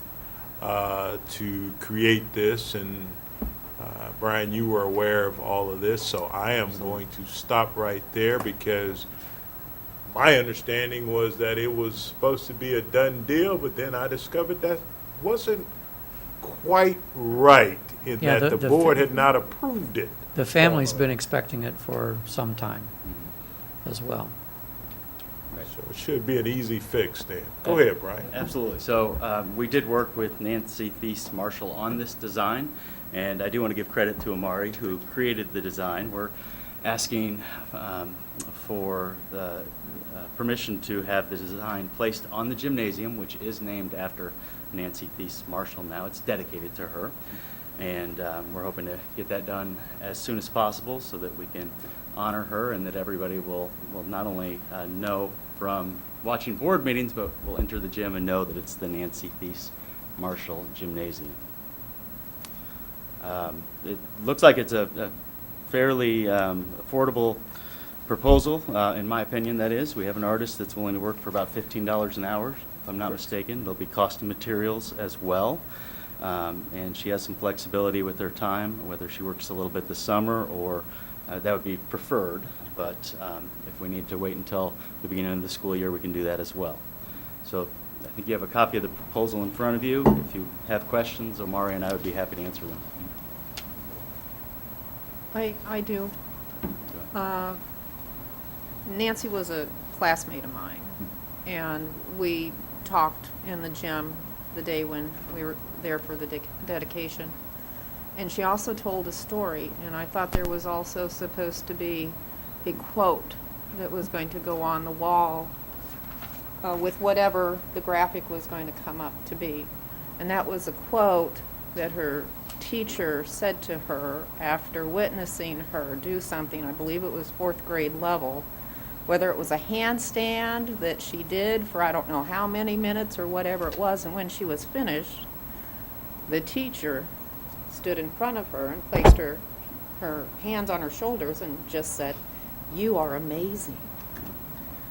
And that stuck with Nancy all these years, and I really thought, why am I getting choked up about this?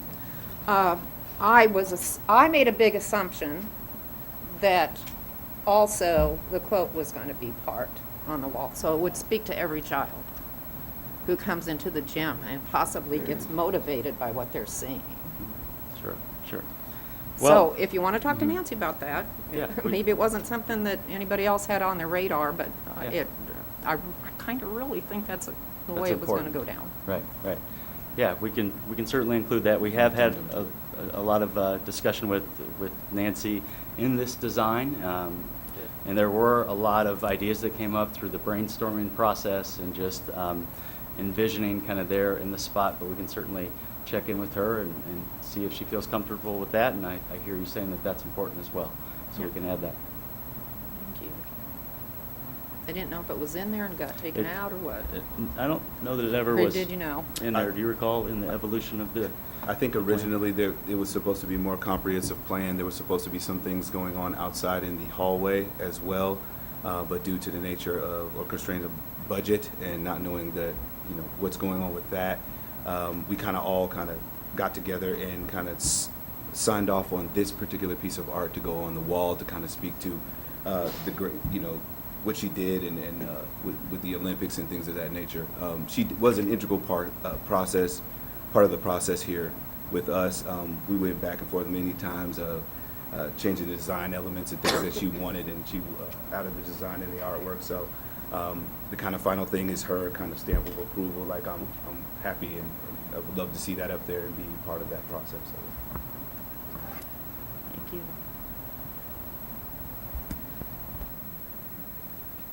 I know this process has been not just Nancy, but there's many members of the family that are in town that are also eagerly part of the family history, so I'm glad to see that this is finally moving forward. So. I know her name is Nancy Thies, but her mother's maiden name was Weber, and actually this is one of the founding families of Urbana. It's one of the first 3 families that settled here and created the community of Urbana. So there's not just what Nancy did, but there's also a long family history here. Any other questions? Is this, since this is not an action item tonight, are we expecting to have to approve this on the 18th? Yes, we're looking at it being no more than $2,000 or up to $2,000 as far Of district as, funds? Yes, yes. Because there might be some family funds that might be. I am not aware of any If I think an family. ask might be appropriate, if the wording needs to be changed. Well, I will point out that the Thies Marshall family did donate to the Yankee Ridge PTA, which helped us be able to put up a climbing wall. So they have Oh, okay, they did that contributed instead. a donation Okay. already, yes. Fine. A significant donation. Fine. I do believe there were other designs as far as a more extensive display that I'm sure you gentlemen would be more than happy to bring to the board sometime after the 18th to see if the board is interested in pursuing that as well. Indeed. Okay, thank you. All right, thank you. We'll look forward to this on the agenda on the 18th. Thank you. Okay, we have no policy reviews tonight. We do have one action item, which is some personnel items that were at our place tonight. Do we move forward quickly? Yes. Motion to approve the personnel items, including the, well, it's on page So and a moved. half. Thank you. Is there a second? Second. Moved and seconded. Roll call, please. Member Carter? Yes. Member Exum? Yes. Member Patton? Yes. Member Pulaski? Yes. Member Fisher votes yes. Vice President Hall? Yes. President Demmett? Yes. Motion's approved. Okay, Gene, you'd like to start with the elementary building plans update? 9:35, folks. Elementary building plan. Elementary folks, come on up. Since you were canceled and rescheduled, Yeah. Yes. Yeah, I know. We so appreciate you. thank you for your patience. Yeah, right. At least they don't have to get up early for school tomorrow. One of you is missing due to retirement, but Mrs. Ochoa has stepped in. Is he already perfecting that indentation in his lounge chair? On the lake somewhere. Oh, fishing.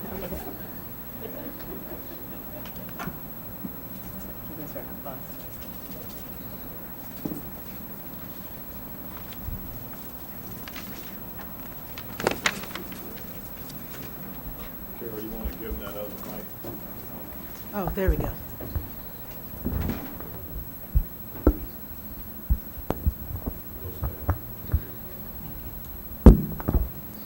All right.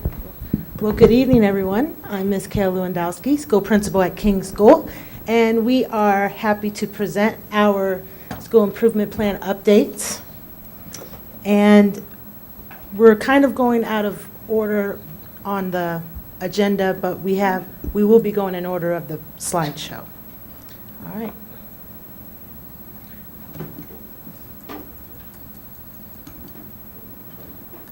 All right.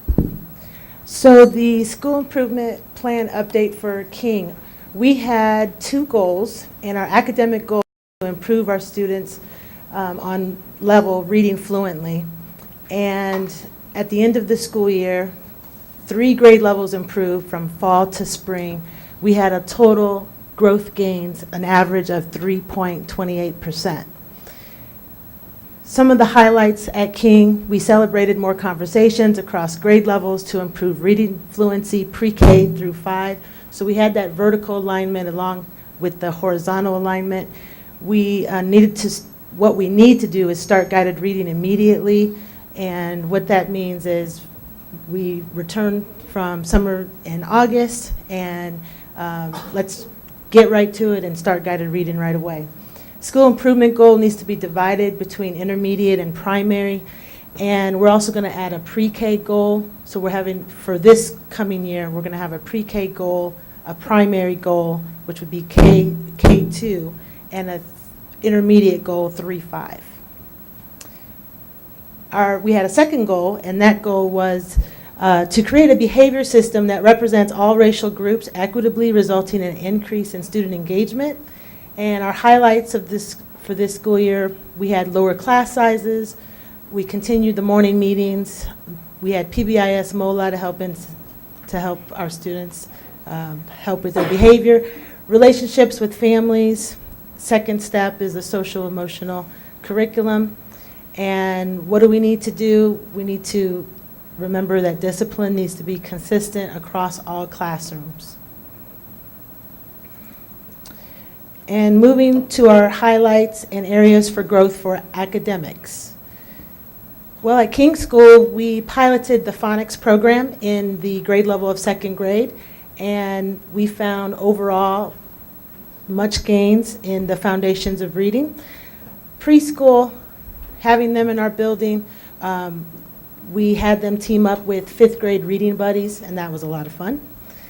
We continued our area of writing, 3 genres, narrative, opinion, and informational. And we have established the iLab for students to create, design, imagine, and implement their ideas. So what do we need to do more? Peer-to-peer observations, and what that means is having our teachers give them the opportunity to observe others. We all have a building-based sub, so we can arrange that and we can make that happen because we feel that we can learn from each other. And to create professional development to increase the use of our iLab. Okay. And discipline. So at King School, we believe discipline is the responsibility of all staff. And when we broke it down to the 3 tiers, tier 1, 80% of our students received 0 to 1 office referrals. In tier 2, 14% of our students received 2 to 5 office referrals. And in tier 3, 6% of our students received 6 or more office referrals. So we need to increase the expectations, need to be continually reviewed in all locations and taught to all students on multiple occasions. And what that means is just remember to do it after vacations, after spring break, after long weekends, like 3-day weekends, and make that more conscious. Provide academic and social emotional support for the 10 students who made up the 45% of the referrals given. These students have had 10 or more referrals. So think about that for a minute. 10 students made up 45% or more of the referrals. And the last slide, family engagement. Many ways for families to engage with King School. As you can see, there's a menu of items, such as something new we tried this year, Dads and Donuts. Something else we tried new was Moms and Muffins. And we have the traditional NAPID and college and career. So those are all different ways to engage our parents. What do we need to do better? What do we need to do more? Well, we need to find more ways to improve communication and awareness of school events. And we need more family participation. King School, we're happy to announce that we'll be piloting a new app. Well, it's not new, but it's an app called Remind App. So we're looking forward to that.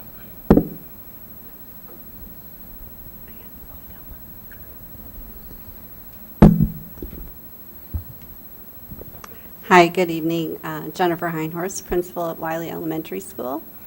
So last fall, when I gave the overview of our school improvement plan, one of the comments was given about showing growth. And so I'm presenting an overview again of the 3 goals that we had. And I want you to know that I have a very detailed summary of our school improvement goals that I would love to share with all of you, where we looked at every strategy, we looked at whether or not we implemented and completed what we had said we would, and if not, what are our recommendations for next year. So we had 3 goals at Wiley. One was about restorative practice and equity in student discipline. And so with the use of restorative practice, we wanted to decrease the racial disparity in student discipline data and increase students' feelings of physical and emotional safety and the student use of self-regulation and pro-social skills. Our second goal was student literacy, excellence, and achievement. And we wanted all of our students to improve their oral reading and comprehension. We did set a goal of 80%, even though at the time when we set the goal, we knew that we were at around 38% on grade level. And then we also had the goal of positive student, family, community engagement, and safety. So all students are an important part of Wiley community in which all community members feel accepted, respected, and safe physically and emotionally, and that includes our students, parents, families, and staff. So I'll talk to you a little bit about Goal 1, our discipline data. So we did work quite closely with Elaine with restorative practice, and we had at least a monthly meeting with her, sometimes 2 monthly meetings. And so the triangle that you see is very typical with PBIS, and the green is the students who are on Tier 1, which means they have 0 to 1 referrals, and that was 84% of our students at Wiley. And then Tier 2 are students who have 2 to 5 referrals, and that's 8%, and Tier 3 was also 8%. And so really it's these Tier 2 and especially the Tier 3 students that I'm spending a lot of time with, and we're working on different strategies. We also beefed up our PBIS. We reestablished the foundations. We reestablished a PBIS matrix, and we now call our 3 areas the big 3. And so it's be respectful, be responsible, and be safe. One of the things that we did to build community with the help of PTA, we split the cost. Every student at Wiley has a Wiley t-shirt, and on the back of it, it has the big 3, so creating community that way. And we also are doing the racial equity training that all the schools are doing, and that does really help us focus our lens on issues of racial equity and disparity.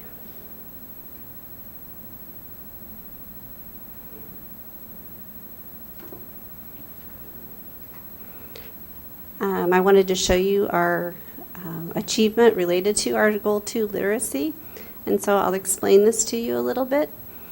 So we have students that are benchmark, which another way to think about that is grade level. We have students who are strategic, that means they're approaching, and we have students who are intensive, which means they're well below. And so I told you that we started out the fall with 38% of our kids on grade level, and we ended in the spring with 47% of our kids on grade level. So we did see growth. When you look over at the Wiley percentage versus expected growth, what that means is each grade level has a certain level that a child is expected to grow. And so at kindergarten, it's 2 levels. At first grade, it's actually 6 levels. Then 2nd through 5th is 3 levels. So you can see that our kindergarten students made 2 levels growth. That means 100% of our kids made the growth, but many of them started out behind. So we made the expected growth, but we were not filling gaps at that level. First grade, our class sizes were quite large, 24 and 25. We were just under where you get that extra grade level support aid, and so our level of growth was only 74%. So we did not keep up with what was expected. 2nd grade, we were at 95%. 3rd grade, 120%, which means we started filling gaps in the 3rd grade level, meaning we were making more than a year's growth. 4th grade, 110%, making a little more than a year's growth. And then at 5th grade, 79%. And what I can tell you about that 5th grade is we've already worked with the instructional coaches, and we've identified some strategies to work with that 5th grade teacher on next year with her daily 5 and the instruction she's giving.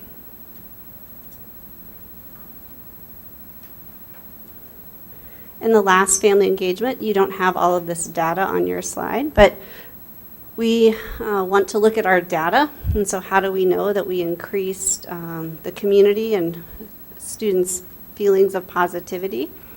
And so one of the things I will tell you I meant to say on the first slide. 65% of Wiley's overall staff is new this year.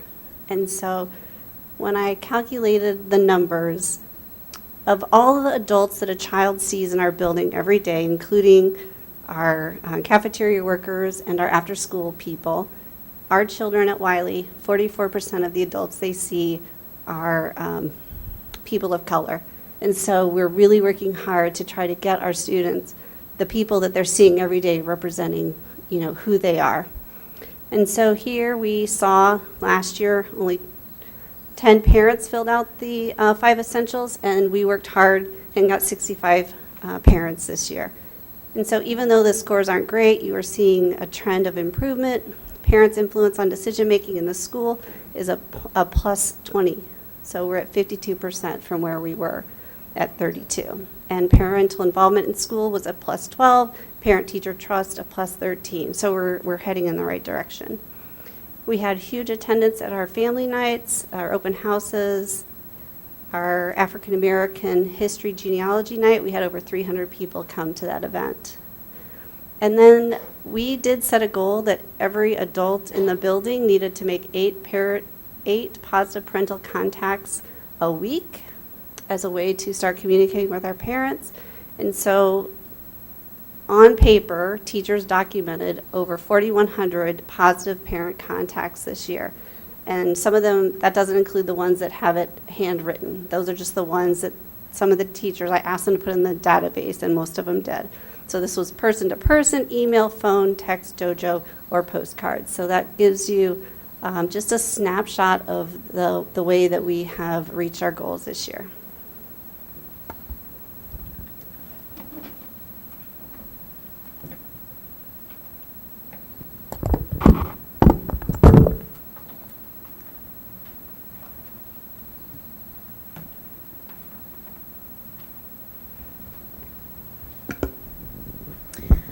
Good evening. I'm Dolores Lloyd, the principal at Thomas Paine Elementary School.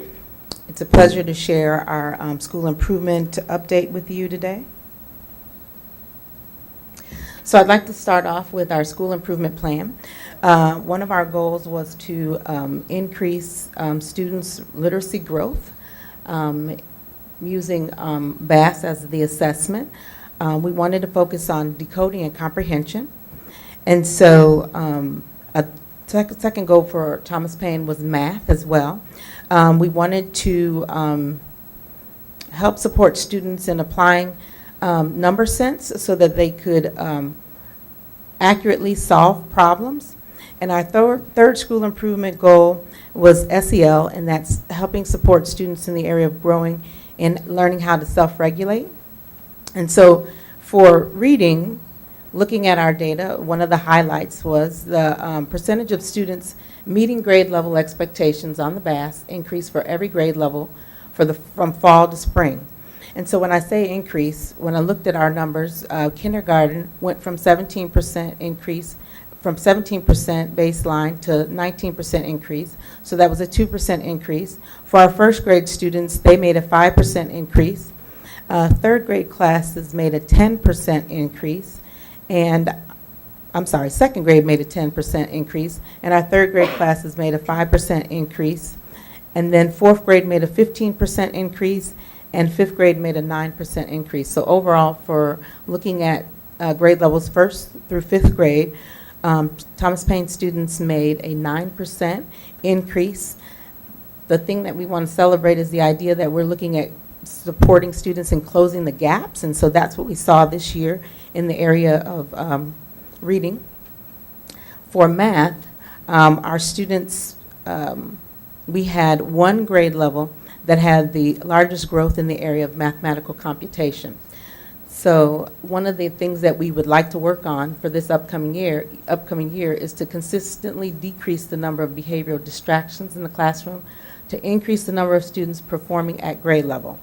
So our goal is to have 85% of our student population at grade level or above as recorded on the BAS assessment. Looking at our academic goals, I want to spotlight the collaboration that I have had with our PD cadre, literacy team, instructional coaches, our school improvement team, and our PBI's team to support professional development of colleagues, which impacts students' growth. One of the things that has occurred at Thomas Paine is our teachers take advantage of coaching cycles. So I also want to thank the board for increasing the number of hours. So now that we have one instructional coach in the building, that's going to be helpful. Based on the 2 instructional coaches that work with Thomas Paine this year, there were opportunities for one coach to have 12 classroom teacher cycles. Another coach had 11 classroom teacher coaching cycles. Both collaborated with 4 special ed teachers. One collaborated with a Title I teacher. And we had a total of 24 heavy coaching cycles. This does not include the trainings and presentations that the coaches have supported and assisted me with as well. An area that we would like to work on at Thomas Paine is to engage in professional development and collaborate to utilize our maker space. That was something new for us this year. We pursued a grant to get coding materials as well as a 3D printer. So we'd like to learn more. I'd like to work with teachers and more on how to use that space more effectively. To also work on literacy and math curriculum in an effort to provide students integrated learning to prepare for 21st century learning. I also want to work in the area of analyzing and interpreting our student data to make instructional decisions in a response to all of our students' needs. When we looked at our discipline data, that should not be highlighted, but discipline is a responsibility of all staff. When we looked at our Tier 1 data, 76% of our students received 0 to 1 discipline referral. 10% received 2 to 5 discipline referrals, and 13% of our students received 6 or more discipline referrals. One of the things that we would like to work on is for this area of growth is to provide academic and social emotional support for those 22 students who make up 61% of our referrals. Some of those students are going on to the middle school, but some of those students are very young and are trying to get a better understanding of what school looks like and the expectations at school. So we had 62% of our students who had no office referrals at all. And the last thing I'd like to share is our family engagement. This is just the plethora of ways that we partner and engage with our families. One of the things, or a couple of things I'd like to highlight is our NAPIT event as well as our color run. We get a lot of volunteers for the color run. And the other thing is back to school night. We do something a little bit different for back to school night. Parents find out on that day before school starts, when teachers first come back, who their child's teacher is. And so that draws families to the buildings because they want to know who's my child's teacher and who are their classmates going to be. And so that's the day we share that information. An area for growth for us is to increase our effective family engagement for students of different racial and ethnic backgrounds, abilities, and income levels. Thank you.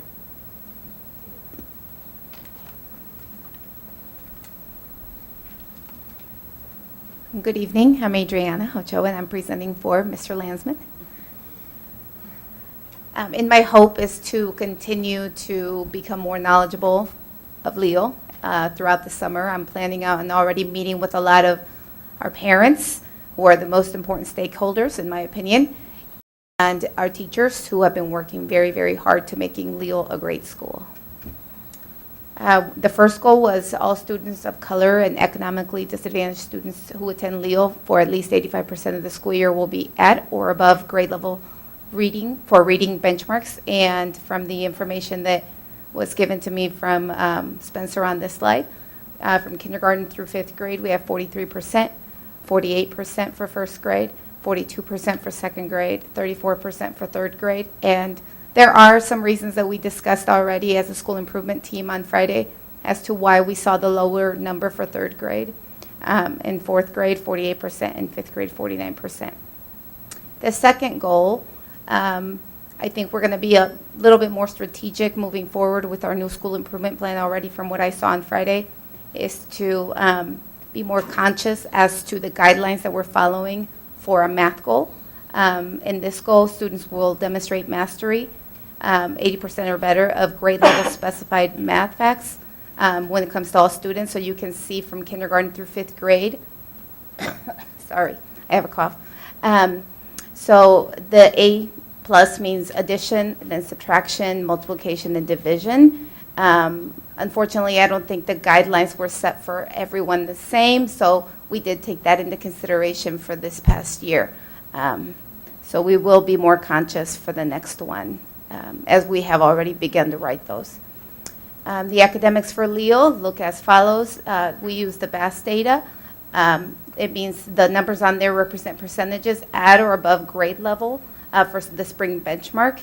We have kindergarten monolingual students, 54%, kindergarten dual language, 45%, first grade monolingual, 58%, dual language first grade, 63%, second grade monolingual, 60%, second grade dual language, 66%, third grade monolingual, 53%, and third grade dual language, 67%.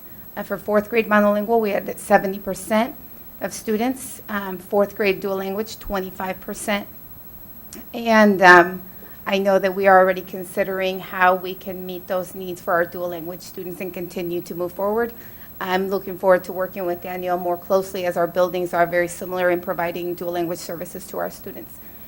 Fifth grade monolingual, 61%, and fifth grade monolingual, 61%, and fifth grade dual language, 61%. So you can see that those are the same percentages for both grades, for dual language and monolingual.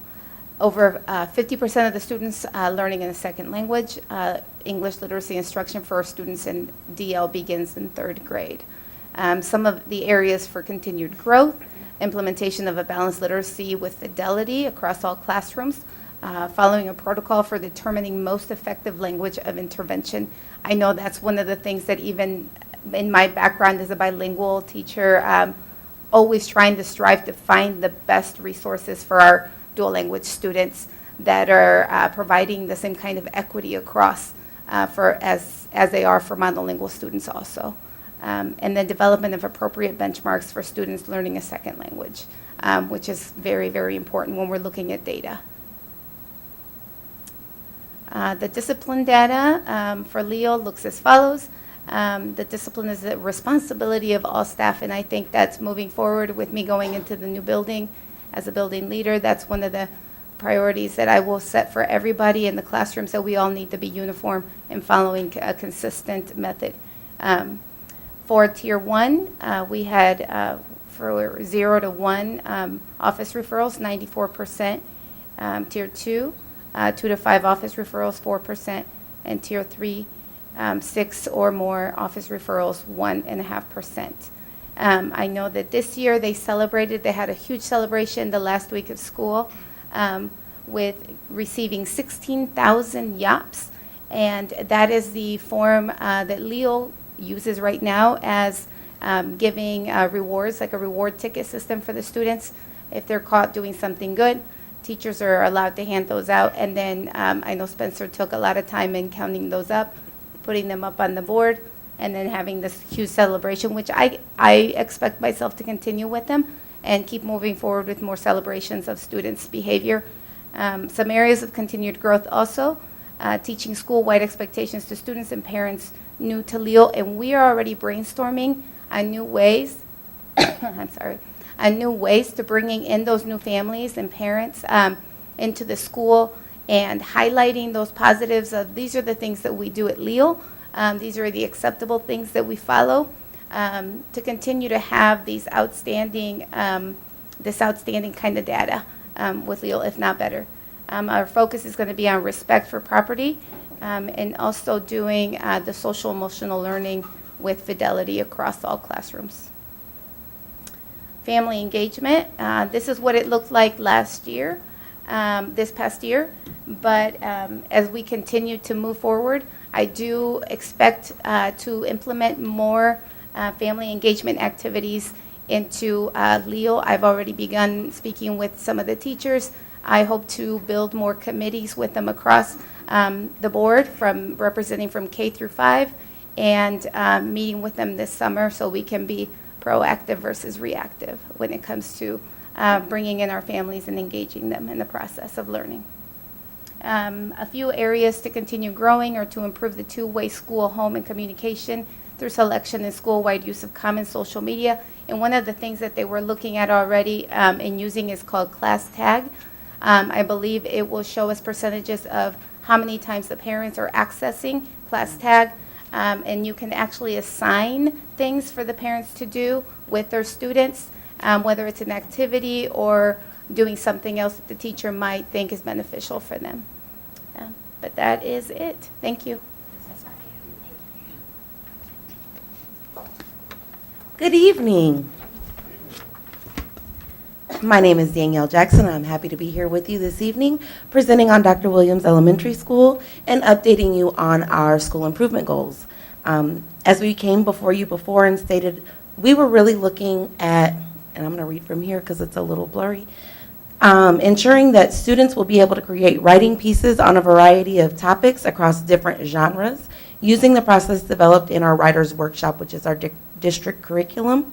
One of the highlights and celebrations, we were very excited to have monthly writing professional development offered to all staff in order to ensure that they had the tools they needed as they prepared the unit. So ensuring that professional development happened prior to our expected time to initiate those units so that teachers had an opportunity to work with instructional coaches and ask questions before they were actually expected to move forward with that unit.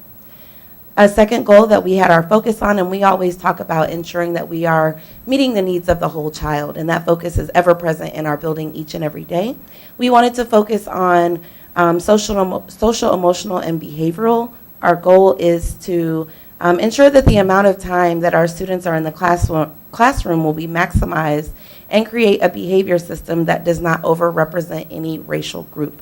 We had an opportunity within that to do some training connected to restorative practices in an effort to really ensure that we had some awareness making happening at the elementary level regarding restorative practices, and making sure that we knew that there are ways and structures that we currently have through the use of class meeting and social emotional learning time where we're already doing these things that we are expecting students to move on to the middle school and do.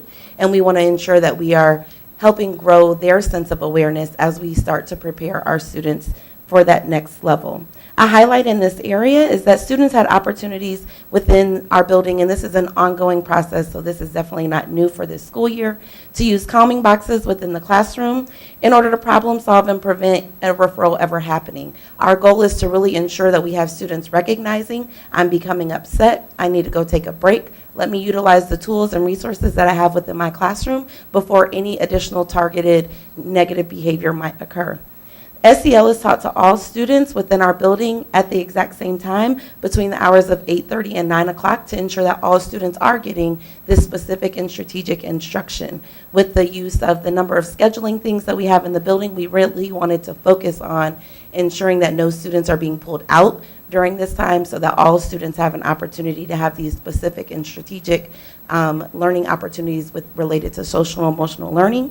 Of course, we do use our morning meeting structure as well as the second step curriculum. An area for growth that we really wanted to focus on is ensuring, and I mentioned this when I presented to the board before, that we adopted a use of a writing data drive in order to document our students' growth for this school year. And our area of growth is that we want to continue using this so that we can have baseline data that will follow students and be available so we can compare them to themselves as they continue to learn and grow through the 3 genres that we focus on within the district. We also want to look at having additional training and professional development on trauma-informed practices within our building, as well as our continued implementation of our PBIS structure. We do feel that PBIS is strong, is a very strong foundation that we have, but we want to look at ways to start meeting the next layer of support for our students. It will be very noticeable whenever I show you our behavioral data, but we really want to make sure that we're meeting that second tier group of students. And we feel like trauma-informed practices will allow us to meet the needs of our students and support our families. We also want to ensure that racial referrals match the gender and racial demographics of our school. As we know, it is a current trend across all schools, that we have an overrepresentation of African American males in our behavioral data, and we really want to ensure that we can decrease that overrepresentation so that they actually match up with the number of students who are a part of our enrollment. As we look at our discipline data, we have huge celebrations, and I hope you will be excited with me. We had 380 students who met school-wide expectations every single day and never received a referral. And I'm sorry, I'm excited about that. I know it's late. I'm trying to give you some energy because I know that it is that time where we're all ready to call it a night. But we are very, very happy to celebrate this amazing accomplishment. I'm sorry. That was my alarm letting me know I should be eating. So I've exceeded my time as I expected to be here. With that, we had 85% of our students, 85.04% of students who had only received 0 to 1 referral, which is our tier 1. We are excited about that as well because we expect 80% to be in that tier 1. So we are above what is typical and standard within that pyramid. So that is also a great celebration. And then what we notice is we have 8.61% of students in tier 2 receiving 2 to 5 office discipline referrals, and 6.35% of our students who are receiving 6 or more referrals. Similar to some of the data that has been shared with you prior to, we do have specific targeted instructional groups that we are doing related to social emotional learning, calming strategies, and how to problem solve scenarios so that we can move past awareness and knowledge and bring it into application within the classroom. So that's our goal on trying to focus on decreasing those percentages as they are reaching approximately 15% when we put our tier 2 and tier 3 together. Overall, another celebration. We like to focus on the positive. We were able to decrease our building referrals by 135 referrals for this school year. I know, I'm sorry. It's late, but we have to celebrate what's needed to be celebrated. An area for growth is that we want to provide social, academic, instructional groups for the 30 students who we see are really needing more from us. We do have that established, but we want to make sure those are started early on so that we have those interventions beginning right away. Those are the students who were receiving 30 or more referrals within that, received 6 or more referrals within tier 2 intervention. Also within the groups, what's happening? So when we say social, emotional, academic, instructional groups, it's hard to know what does that mean.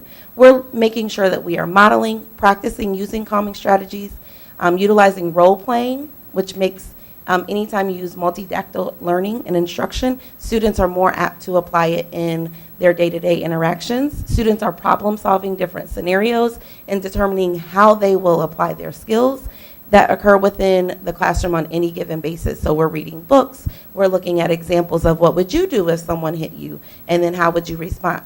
With the intention that the more that we practice this and we utilize the skill, as we do need to teach behavior as it is a curricular area like everything else, that eventually that application will occur, which will in turn decrease our referrals. We will continually implement PBIS and SEL with fidelity in all classrooms and school settings.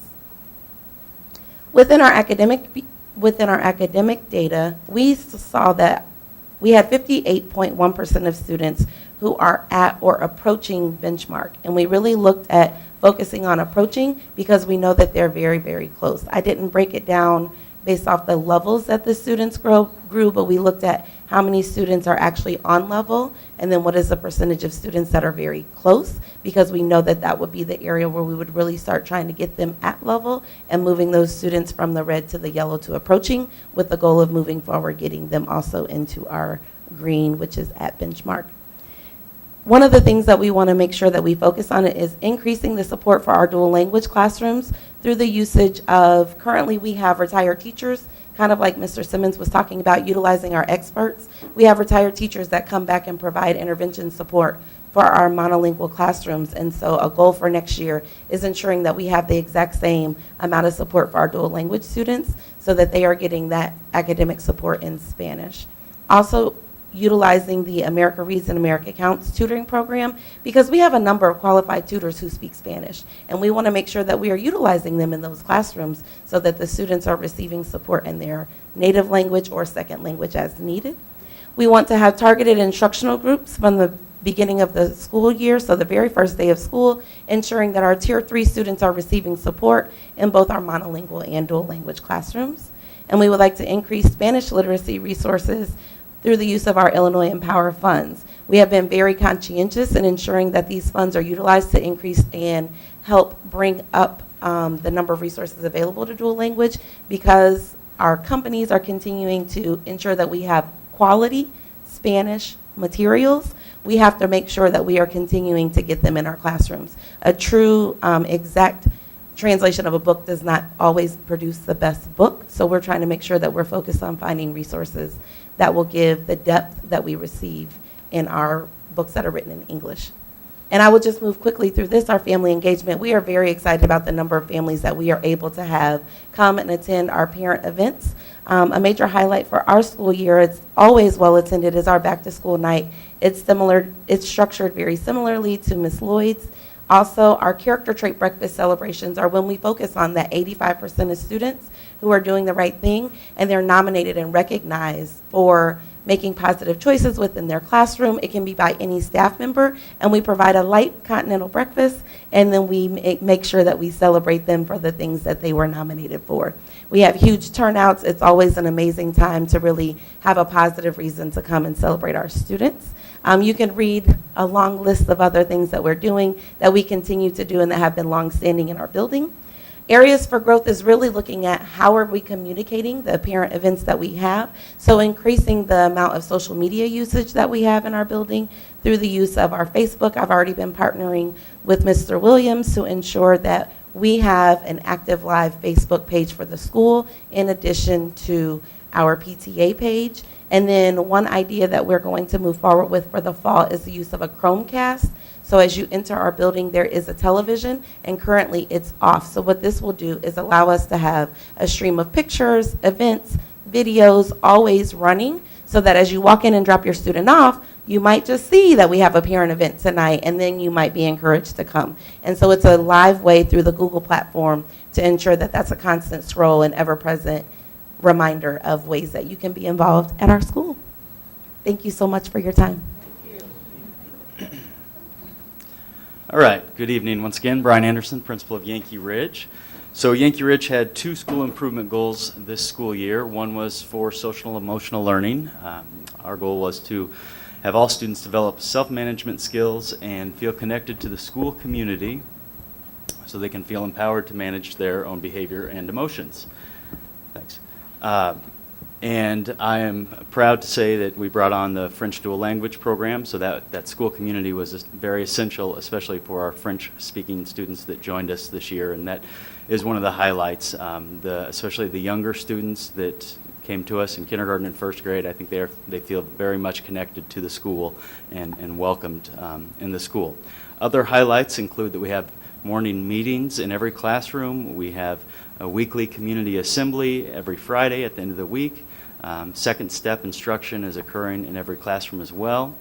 And there is a very strong relationship that every child has with their teachers. There was a lot of celebrations and some sadness the last day of school because the students knew they wouldn't be seeing their teachers for a couple of months. In terms of behavior of students, we also have a term I'm coining, which is called the turnaround kid. That is a student that maybe struggled at one point with his or her behavior and his choices, and we're seeing improvements with many of those kids. So I hope you'll hear more about our turnaround kids soon. Our second goal was reading achievement. We wanted all students to improve with reading, especially those that started the year below grade level. And highlights at Yankee Ridge include that we have a very solid guided reading program. Our teachers know guided reading very well. I'm very proud of the work that they do. We have strong interventionists that are in place, and they are also good at being leaders and doing some informal coaching with our teachers, which is always an additional support that's welcomed. We had a handful of students volunteer to serve as reading buddies with younger students. The older students connect with the younger students. That went well, thanks to Allison Reif, who's one of our reading interventionists. She did a lot of pairing throughout the year. And once again, it was a successful first year with the French dual language program. We have some areas of growth and improvement that I'll talk about as well. But let's look a little bit more specifically at our academic data. I want to point out the column on the left is our proficiency rate for Fontes and Pinnell. So in kindergarten, we 73% of the students that are reading at grade level when they leave kindergarten. And then you can see first grade 48%, second grade 44, third grade 66, fourth grade 57, and fifth grade 71. So they start out in kindergarten, and we had a high rate, 73%. That's something to be proud of. And then at the end of their Yankee Ridge career with 71% reading at grade level, that's also something that we wanted to celebrate. The column there, I guess on the right of that box would well, it displays the number of levels of growth, much like the other principals have shared. So with kindergarten, the expected level of growth for a kindergarten student between the winter benchmark and the spring benchmark is 2 levels. At Yankee Ridge, we were able to achieve 2.3 levels of growth. In first grade, the expected level is 6. We had 5.13, so we didn't quite hit the mark there. But that is the grade where they have to grow the most number of levels. In second grade, we exceeded what we anticipated. 3 levels was expected. We were at 3.67. In third grade, 3 levels were expected. We were at 4.44. And throughout many grade levels, especially second, third, and fourth grade, I can think of a couple of teachers that came to me and said, you know, so-and-so grew 7 levels, 8 levels, which is really unheard of. But apparently not at Yankee Ridge. So I'm proud of that fact that they were working hard, and kids made so much growth that started out below grade level. Fourth grade, the expected level was 3 levels of growth. We were at 2.47. In fifth grade, again, a little bit below the expected level of 3 at 2.66. One thing I'll point out at fifth grade is there tends to be the ceiling effect, especially at Yankee Ridge with high achievement. You know, when you're reading so high with the Fontes and Pinnell levels A through Z, you know, once you get to those upper levels at the end of the alphabet, it's hard to continue to grow beyond Z, that is. So what do we need to work on for academics? We want to continue to prioritize differentiated instruction and just adjusting to meet the needs. It's a practice that will make all the difference and is making all the difference at Yankee Ridge and at the other schools, it sounds like, too. We want to maintain our interventionist at 3. We were fortunate to bring on a 3rd interventionist this year, and we're glad that we'll have a 3rd interventionist next year. We want to incorporate and align more writing into our literacy work. We think that might be what's missing a little bit, is to focus more on not just the sentence, paragraph, and multi-paragraph writing, but also the written responses to comprehension questions. And then we can target specific grade levels as needed next year based on next year's data. Looking at our discipline data, we have the 3 tiers, much like the other principals presented. So tier 1, we had 78% of our students that received 0 or 1 office discipline referrals. Tier 2 was at 10.5 or 10.25%, and then tier 3 is pretty high at Yankee Ridge. We're at 11.44. So what we see in that data is tier 1 is a little bit lower than what we would hope it to be. Tier 2 is reasonable, but what's happening, we think, is students in tier 2 are slipping into tier 3. So we're working on building more interventions at tier 3. In fact, I was a part of a 6-hour PBIS meeting with a handful of teachers today to talk about various aspects of PBIS, including what we can do to better support our students in tier 3. Some celebrations. Overall, we had a slight decrease in office discipline referrals from last year to this year, and our office discipline referrals for disrespect was cut down by 50%, so we're proud of those facts. Areas of improvement, we want to continue to provide academic and social emotional support for, it says 30 students. We looked at it today. It's about 25 students when you factor out the students that do not have emotional disabilities. So 25 students who receive 10 or more office discipline referrals, which actually accounts for 80% of our referrals. The great news is that we're working with one of our special ed teachers who's really advocated for having specific plans in place for those kiddos as to what works for them and what doesn't work for them, so we can hand it to the new teacher, meaning the teacher that's receiving their new class at the beginning of the year, and say, hey, this is a trigger, this works, you know, this kid needs more time when you give them a prompt, you know, give them a minute or 2 before you say anything else, or they need the chill corner more often, those types of things.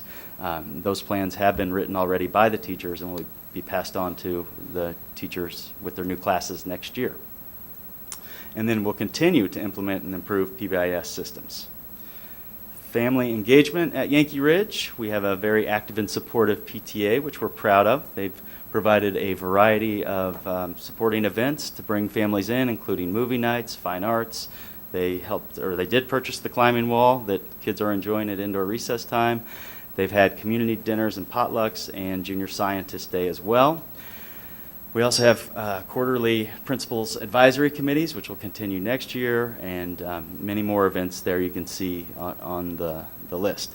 Areas for growth, the administration is going to continue to connect with our parents. We've got some ideas for books and breakfast, coffee time, just ways to connect with our parents and really increase communication with all of our parents, the students that speak different languages, racial, ethnic backgrounds, income levels. That's something that I think we need to do a better job with, and we'll aim for next year as well. So that's a summary of Yankee Ridge. I think I speak on behalf of all the principals, Danielle and I. Well, thank you. So our desired state, we've mentioned some of our successes and some areas of improvement. We know that all elementary buildings will have the resources, or we hope that they'll have the resources and support for all students academically, socially, and emotionally. This is a journey that we're on together, and we have many staff that are supportive and are doing a wonderful job. And so we look forward to continuing to build systems, especially with Dr. Ivory Tatum and her administrative team as we begin next year. Anything else? Thank you so much. Do you have questions for us? Thank you. Have a great night. No, No, I I was just don't. going to say, I know we would have all had many questions. I wrote down many, but given the lateness of the hour, Sure. I assume we can write you questions and Yeah. accolades Absolutely. and such, but as I say, given the lateness of the hour, I think it's not fair to, but I do appreciate it. And I like the format of the presentations. I mean, it'd be best not to have all of you on one night, and I know that was not by design, but by our limitation of time. But I did like the format. This was new for me, and having the school improvement plans presented in sort of a succinct, but, kind of, you could,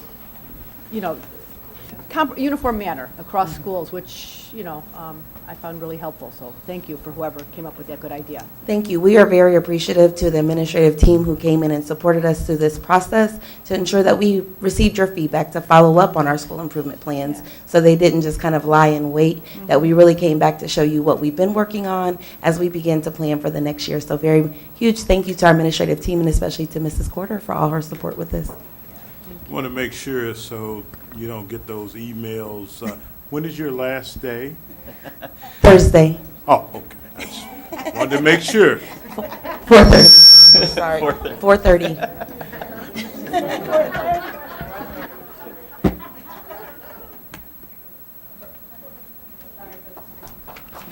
All right, thank you. At this point in time, we don't have any call for future or special executive meetings, other than the one that's following tonight. Superintendent's report. The hour is late, but I would be remiss if I didn't thank Jean Corder and Gail Jeffries for stepping in when they didn't have to. Greatly appreciate it. I'm sure I'll hear about it sometime in the future. But I, for one, am thankful that you guys did step in and work with me. And I will give, if you want, I know the time is late, if you want to say something, feel free at this point. So why don't we look at Jean first? I just want to thank you and thank the board for the opportunity to serve and thank the staff for hanging in with us.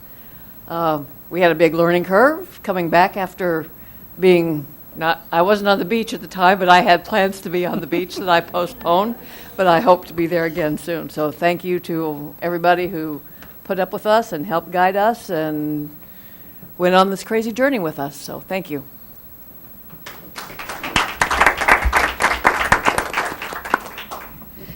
I too would like to thank Dr. Williams, and I'd like to thank Jean and the board, as well as our colleagues who have been working with us. Also like to thank the elementary and middle and high school staff for working with us also. Yes, We see a lot of things that have improved, and we are really anxious to see the improvements that will continue to occur under Dr. Ivory Tatum and the principals that are here today. Thank you very much, all of you. I'm simply going to say thanks to the parents, the students, staff, teachers, TAs, custodians, maintenance that put up with me because I know sometimes I can be challenging to work with and work for, but hopefully it wasn't too bad. It was truly one of the more challenging professional opportunities that I've had in my life. But I'm glad that all of you were along with me for the ride, especially the administrative team here. I thank the board for your due diligence and support, as well as your faith in me to get the job done. So I did the best I could. I enjoyed it. I'd like to thank my wife who put up with me for those 119, going on 120 days of school days. Yeah, I better because TRS doesn't play. But I would only say one thing. I'm very, very proud of a lot of the people that I work with that stepped up. I would only say one thing to the board. Allow your superintendent to be a leader. Allow your superintendent to lead. You have a good one coming in. There will be ups and downs. That's just part of it. But please allow leaders to lead. It's a tough job. It's one that you're never going to be perfect at. But you strive for perfection. So that's it. That's probably one of the shortest things I've said. So I'll stop right there. Thank you very much.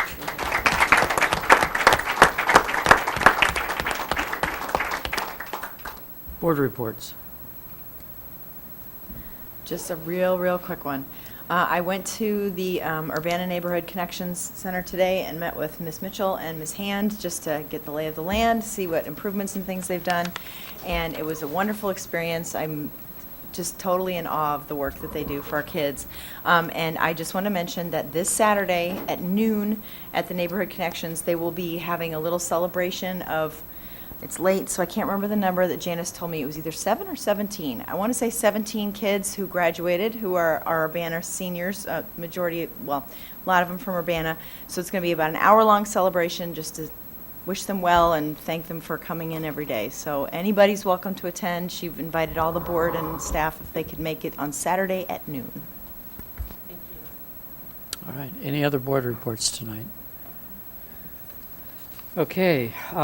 We will be adjourning to closed session for the purposes of the appointment, employment, compensation, discipline, performance, or dismissal of specific employees of the district or legal counsel for the district, including hearing testimony on a complaint lodged against an employee or against legal counsel for the district to determine its validity, and also for collective negotiating matters between the district and its employees or their representatives, or deliberation concerning salary schedules for one or more classes of employees. I would suggest that I'm going to ask for a motion to go into closed session for those two purposes here in a minute, but I would suggest that we also take about a 5 to 10-minute just stand up and break before we start in on that. So a motion to adjourn to closed session for those two purposes would be in order. Second. Moved and seconded. Roll call, please. Member Carter? Yes. Member Exum? Yes. Member Patton? Yes. Member Pulaski? Yes. Member Fisher votes yes. Vice President Hall? Yes. And President Demmett? Yes. And there will be no action following those sessions. Good night, everyone.